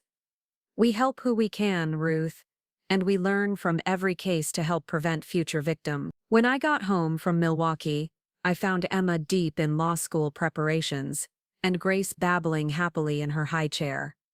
At 18 months old, Grace was a bright, curious child who seemed to find wonder in everything around her. "How was Milwaukee?" Emma asked. "Difficult. We helped the victim recover money, but his farm was already destroyed." "I'm sorry." "Emma, do you ever wonder if what we're doing is enough? We're fighting individual cases, but the system that allows these crimes to happen is still in place." Emma considered the question while feeding Grace mashed carrots.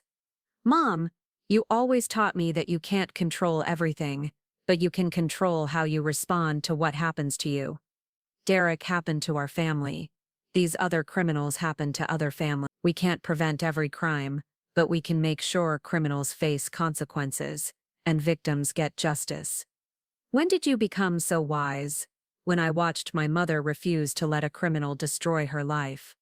That evening, I sat on my front porch watching the sun set over my field. The damage from Derek's arson attempt had been completely repaired, and the security improvements I'd made gave me confidence that my home was protected. Grace was asleep upstairs, and Emma was studying for her LSAT prep course. The farm was quiet except for the familiar sounds of animals settling in for the night. My phone rang, interrupting my peaceful moment.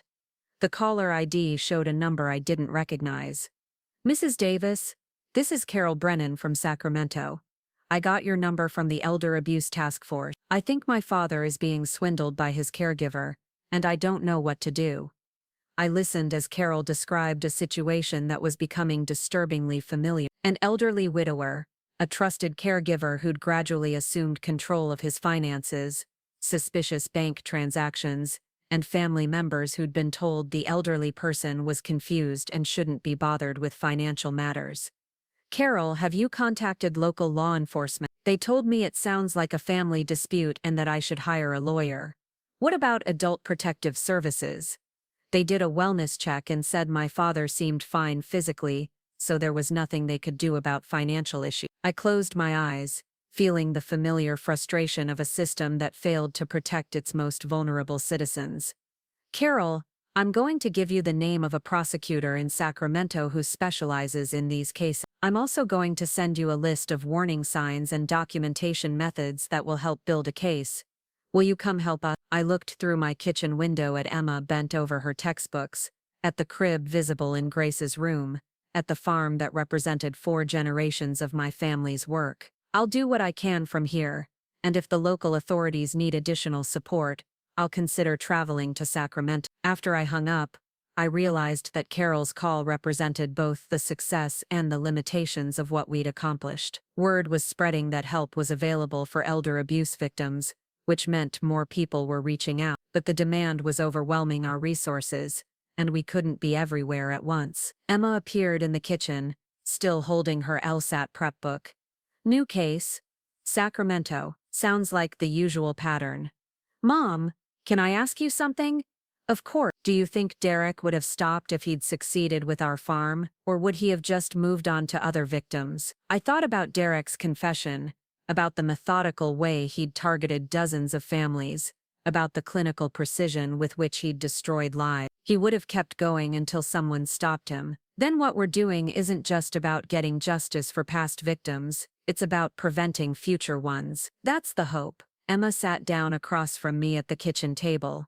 Mom, I've been thinking about my thesis topic for law school. You haven't even started law school yet.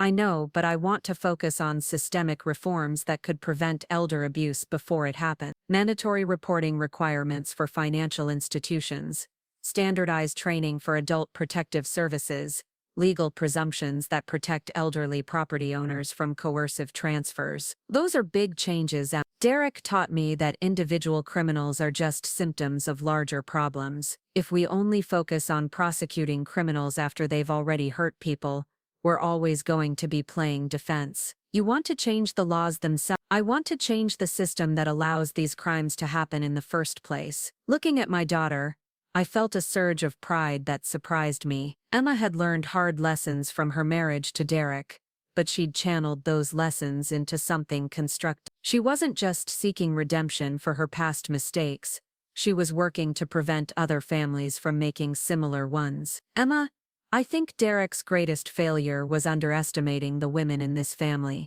How so? He thought he could manipulate us because we were trusting and loving. He didn't realize that those same qualities would make us fierce protectors of other people. Emma smiled, the first genuine smile I'd seen from her in months. Derek created his own worst enemies. Yes, he did. That night, I lay in bed, thinking about the strange turns my life had taken. 2 years ago, I'd been a simple farmer, content to work my land and live quietly. Derek's betrayal had forced me to become something I'd never planned to be, an advocate, a prosecutor, a voice for victims who couldn't speak for themselves. It wasn't the life I'd chosen, but it was the life Derek's evil had made necessary, and surprisingly, it was a life I found meaningful in ways I hadn't expected. The phone rang again, this time showing Rebecca Martinez's number. "Ruth, I'm sorry to call so late, but I have news. The Department of Justice wants to create a national elder abuse task force, and they want you to head it up." I sat up in bed, fully awake now. National, federal jurisdiction, unlimited resources, the ability to pursue cases across state lines. Ruth, this would be the culmination of everything we've been working toward. What would it mean practically? It would mean moving to Washington, at least part-time. It would mean congressional testimony, policy development, international cooperation on cases involving overseas assets. It would be a huge commitment. I need to think about it. Of course, but Ruth, you should know that the offer is based entirely on what you've accomplished over the past 2 years. You've become the national face of elder abuse advocacy. After Rebecca hung up, I walked quietly through my house, looking at the life I'd built, the kitchen where I'd confronted Derek's lies, the living room where I'd planned my counterattack, the bedroom where I'd made the decision to fight back instead of surrendering. This house, this farm, this land had given me the strength to become someone I'd never imagined I could be, but maybe it was time to take that strength and use it on a larger stage. In Grace's room, I found my granddaughter sleeping peacefully, one small hand clutched around a stuffed horse. Emma had bought her. Grace would grow up in a world where elder abuse was taken seriously, where victims had advocates, where criminals faced real consequences. That was Derek's unintended legacy. In trying to destroy one family, he'd helped create a movement that would protect thousands of others. Emma appeared in the doorway, having heard me moving around. "Everything okay? The Department of Justice wants me to head a national elder abuse task force." Emma's eyes widened. "Mom, that's incredible. It would mean moving to Washington. Then you should do it. What about the farm? What about Grace?" "The farm will be here when you're ready to come back, and Grace needs to see her grandmother changing the world." I looked at my daughter, this woman who'd grown so much over the past 2 years, and realized she was right. Derek had tried to make me smaller, weaker, more dependent. The best revenge was to become larger, stronger, more independent than he'd ever imagined possible. "Emma, if I take this job, would you consider transferring to law school in Washington?" "Are you asking me to come with you?" "I'm asking if you want to help me build something bigger than either of us could create alone." Emma smiled, and in that smile I saw the future Derek had tried to steal from us. It was brighter than anything he could have imagined. 5 years later, I stood in the Hart Senate office building in Washington, D.C., preparing to testify before the Senate Committee on Aging about the elder protection. The marble hallways were intimidating, filled with sharp-suited lobbyists and career politicians, but I'd learned to navigate this world with the same determination I'd once used to navigate Derek's deception. Emma sat in the gallery behind me,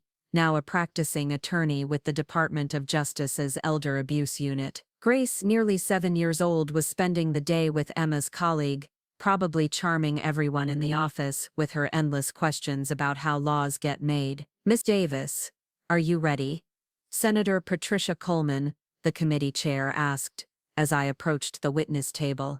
"I'm ready, Senator." The hearing room was packed with journalists, advocates, and family members of elder abuse victims. Over the past 5 years, our task force had prosecuted over 200 cases, recovered nearly $50 million for victims, and fundamentally changed how law enforcement approached these crimes. "Miss Davis," Senator Coleman began, "you've become something of a legend in the fight against elder abuse. Can you tell us how this journey began?" I looked out at the faces in the gallery, seeing elderly victims, adult children who'd fought for their parents, prosecutors who'd worked tirelessly on these cases. They were all here because one evil man had tried to steal my farm and destroy my life. "Senator, 5 years ago I was a simple farmer who trusted the wrong people. My son-in-law attempted to steal my family's farm through an elaborate scheme involving forgery, embezzlement, and eventually attempted murder. I fought back not because I was brave, but because I was angry. I was angry that someone could manipulate family relationships to commit crimes. I was angry that the system seemed designed to protect criminals rather than victims, and that anger led you to help other families. That anger led me to realize that my experience wasn't unique. Derek Morrison, my former son-in-law, was part of a network that had victimized dozens of elderly Americans. Once I understood the scope of the problem, I couldn't ignore it. Senator Robert Hayes, ranking minority member, leaned forward. Ms. Davis, critics of the Elder Protection Act argue that it creates too much federal oversight of family financial decisions. How do you respond to concerns about government overreach? I'd been expecting this question. Senator Hayes, respectful family financial planning doesn't require secrecy, forgery, or isolation of elderly family members from their support systems. The Elder Protection Act doesn't regulate legitimate family assistance. It creates consequences for criminal behavior that exploits trust and vulnerability. But how do we distinguish between legitimate concern for an aging parent and criminal exploitation? The same way we distinguish between legitimate business practices and fraud in any other context. Through evidence, investigation, and due process. The difference is that we're finally taking these crimes seriously instead of dismissing them as family disputes. Senator Maria Santos from California spoke next. Ms. Davis, can you share some statistics about what your task force has accomplished? I opened my folder and read from the summary report we'd prepared. Over the past 5 years, our task force has investigated 847 cases of suspected elder abuse. We've secured convictions in 312 cases, with an average sentence of 8 years in prison. We've recovered $47.3 million in stolen assets for victims. More importantly, we've seen a 340% increase in reporting of elder abuse crimes, suggesting that victims are more willing to come forward. What do you attribute the increase in reporting to? Victims and their families now believe they'll be taken seriously. 5 years ago, most elder abuse cases were dismissed by local law enforcement as civil matters. Today we have specialized prosecutors in 43 states who understand these crimes and know how to build effective cases. The questioning continued for 2 hours, covering everything from the technical aspects of financial fraud to the emotional impact on family. When it was over, I felt cautiously optimistic about the bill's chances of passage. Emma met me in the hallway afterward, practically glowing with pride. "Mom, you were incredible in there. When Senator Hayes tried to minimize the scope of the problem, you shut him down with facts and logic. Years of practice dealing with skeptical law enforcement. Speaking of which, I have news. The Peterson case in Nevada? We got convictions on all charges. The defendant got 15 years and we recovered the victim's entire retirement fund." The Peterson case had been particularly challenging because it involved a daughter who'd stolen from her own mother to fund a gambling addiction. The emotional complexity of prosecuting adult children for abusing their parents never got easier, but the alternative was letting criminals escape consequences. What about the mother? She's back in her own home with proper support services. And Emma, she specifically asked me to thank you for not giving up on her case. We walked through the Capitol building toward my office, past tourists taking pictures and school groups on field trips. Grace would be starting school trips like these soon, learning about government and civic responsibility in ways I'd never imagined when I was her age. "Mom, can I ask you something personal?"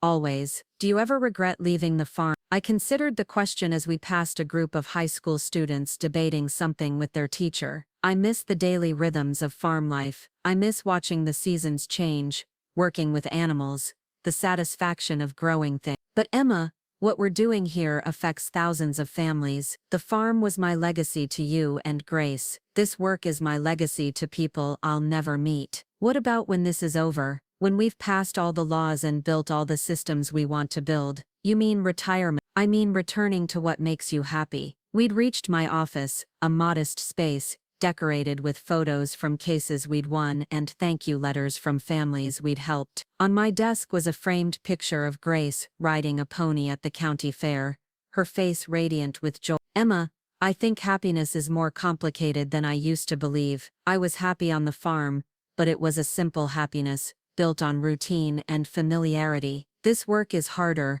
more stressful, often heartbreaking, but it's also deeply meaningful in ways that farming never was. So you don't want to go back. I want to know that when I do go back, it's because I've finished what Derek's crimes started, not because I'm running away from it. That evening, I attended a reception for elder abuse advocates from across the country. The hotel ballroom was filled with prosecutors, social workers, law enforcement officers, and victims' families. 5 years ago, most of these people had been working in isolation, fighting individual cases without much support or resources. Today, they were part of a coordinated national effort. Sarah Coleman, the private investigator who'd helped me catch Derek, found me by the hors d'oeuvres table. "Ruth, I saw your testimony on C-SPAN, brilliant as always." "Sarah, I didn't know you were in Washington. I'm consulting with the FBI on a multi-state case involving nursing home fraud." Turns out the techniques we used to catch Derek have applications for lots of different crimes. "Any connection to our old friend Vincent Torres?" "Actually, yes. Torres has been running his operation from prison,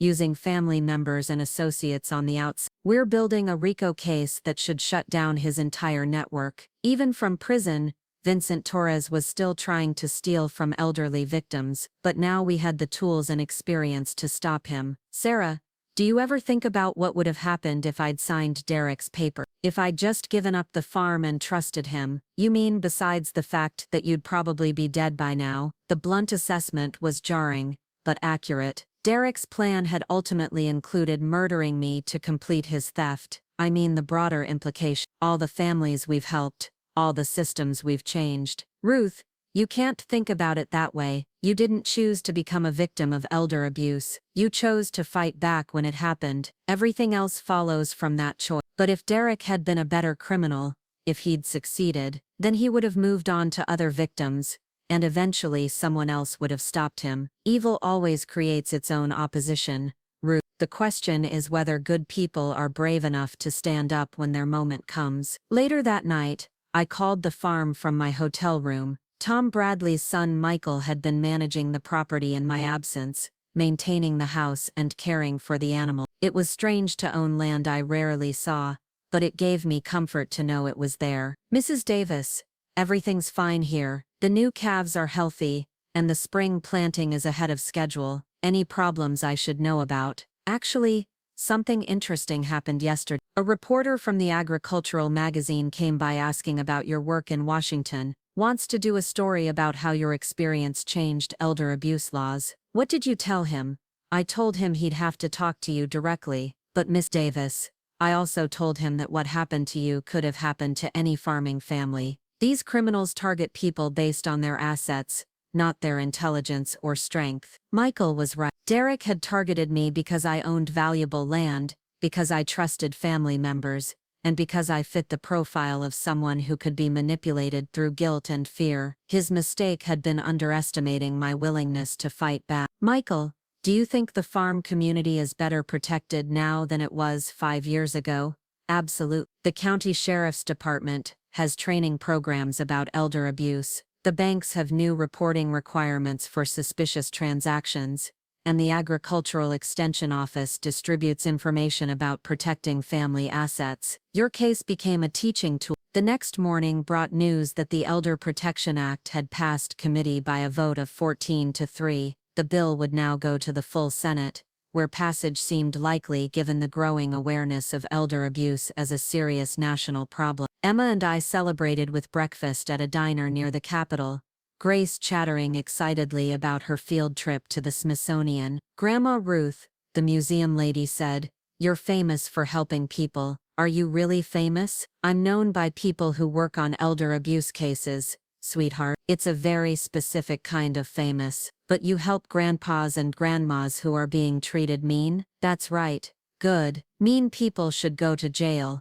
The simple moral clarity of a 7-year-old was refreshing after years of complex legal arguments and political negotiation. "Mom," Emma said quietly, "I've been offered a position with a private law firm that specializes in elder law. The salary is 3 times what I make with the Justice Department. Are you considering it?" "I'm torn. The private sector work would give us financial security, but it would also mean stepping away from prosecution. I'd be doing estate planning and guardianship work instead of putting criminals in prison. What does your heart tell you? My heart tells me that Derek created prosecutors, not estate planning attorneys. I want to keep putting criminals in prison, then trust your heart. But what about Grace's future? College expenses, saving for retirement. Emma Grace is going to inherit a farm that's been in our family for 5 generations. She's also going to inherit a world where elder abuse is taken seriously and prosecuted aggressively. Which inheritance do you think will serve her better? That afternoon I received a call that brought both satisfaction and sadness. Vincent Torres had died of a heart attack in his prison cell,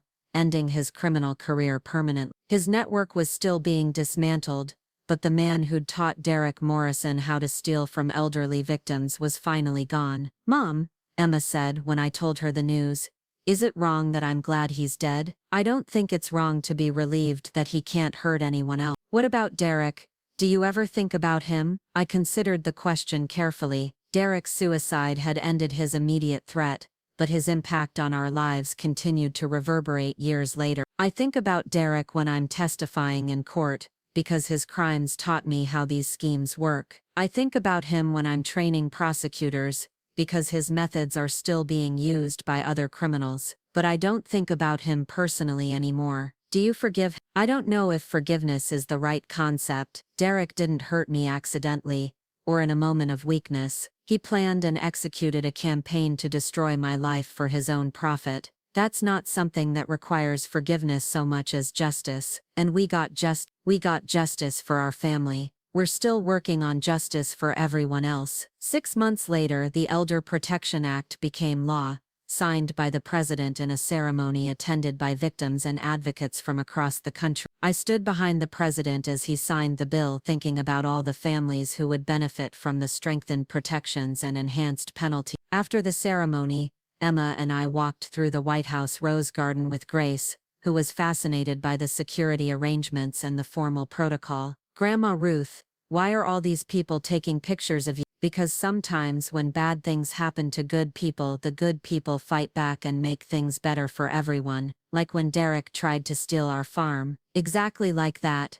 Are you finished fighting now?" I looked at my granddaughter, this bright, curious child who would grow up in a world shaped by the battles we'd fought and won. "Not finished, Grace, but winning." 2 years later, I finally returned to the farm, not permanently, but for an extended stay that felt like coming home. The house had been maintained beautifully, the fields were productive, and the animals seemed to remember me, despite my long absence. Emma had completed her law degree and was working as a federal prosecutor, specializing in elder abuse cases. Grace was thriving in school, showing signs of the stubborn independence that had served our family well in its battles against Derek Morrison. I was 69 years old, officially retired from government service, but still consulting on complex cases. The farm felt like a reward I'd earned, a peaceful place to reflect on the strange journey Derek's crimes had forced me to take. One evening, as I sat on my front porch watching the sunset paint the fields in shades of gold, my phone rang. The caller was a woman named Jennifer Walsh from Oregon,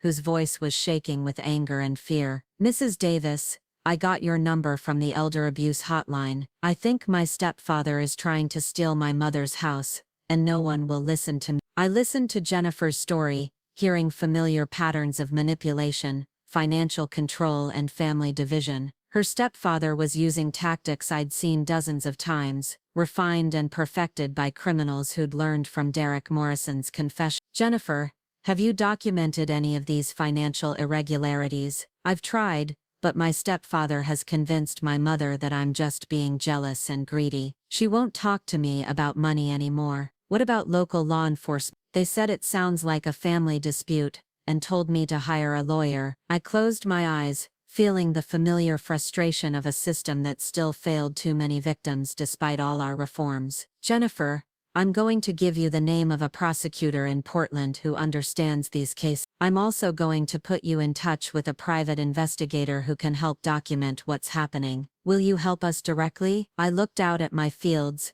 at the life I'd built and fought to protect, at the peaceful retirement I'd earned through years of battling criminals and bureaucrats. "Let me see what I can do from here. If the local authorities need additional support, I'll consider traveling to Oregon. After I hung up, I realized that Jennifer's call represented both the success and the continuing need for our work. The systems we'd built were helping more families than ever before, but new criminals were constantly adapting their methods, and vigilance remained essential. Emma called an hour later, as if she'd sensed that I was wrestling with a decision. "Mom, how's retirement treating you?" "It's complicated.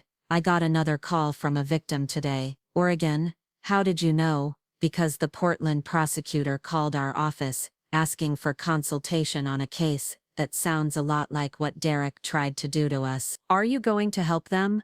"I'm already helping them." "But Mom, they specifically asked if the Ruth Davis might be willing to review the case file." I laughed, recognizing the gentle manipulation Emma had inherited from both Derek and me. "Emma, are you trying to talk me out of retirement?" "I'm trying to remind you that retirement doesn't have to mean abandoning the work that gives your life meaning." She was right, of course. Derek Morrison had tried to force me into a retirement that would have been little more than waiting to die. True retirement, the kind I could live with, meant choosing when and how to use my experience to help others. "Tell the Portland prosecutor I'll review their case file." "Already did. It's being messengered to you tomorrow." That night I walked through my farmhouse, touching surfaces and remembering moments, just as I had the night before Derek's attempted arson. But this time, the memories weren't tinged with fear or uncertainty. They were anchored by the knowledge that I'd fought for this place and won. Derek Morrison had tried to steal my farm, my dignity, and my life. Instead, his crimes had transformed me into someone stronger, more purposeful,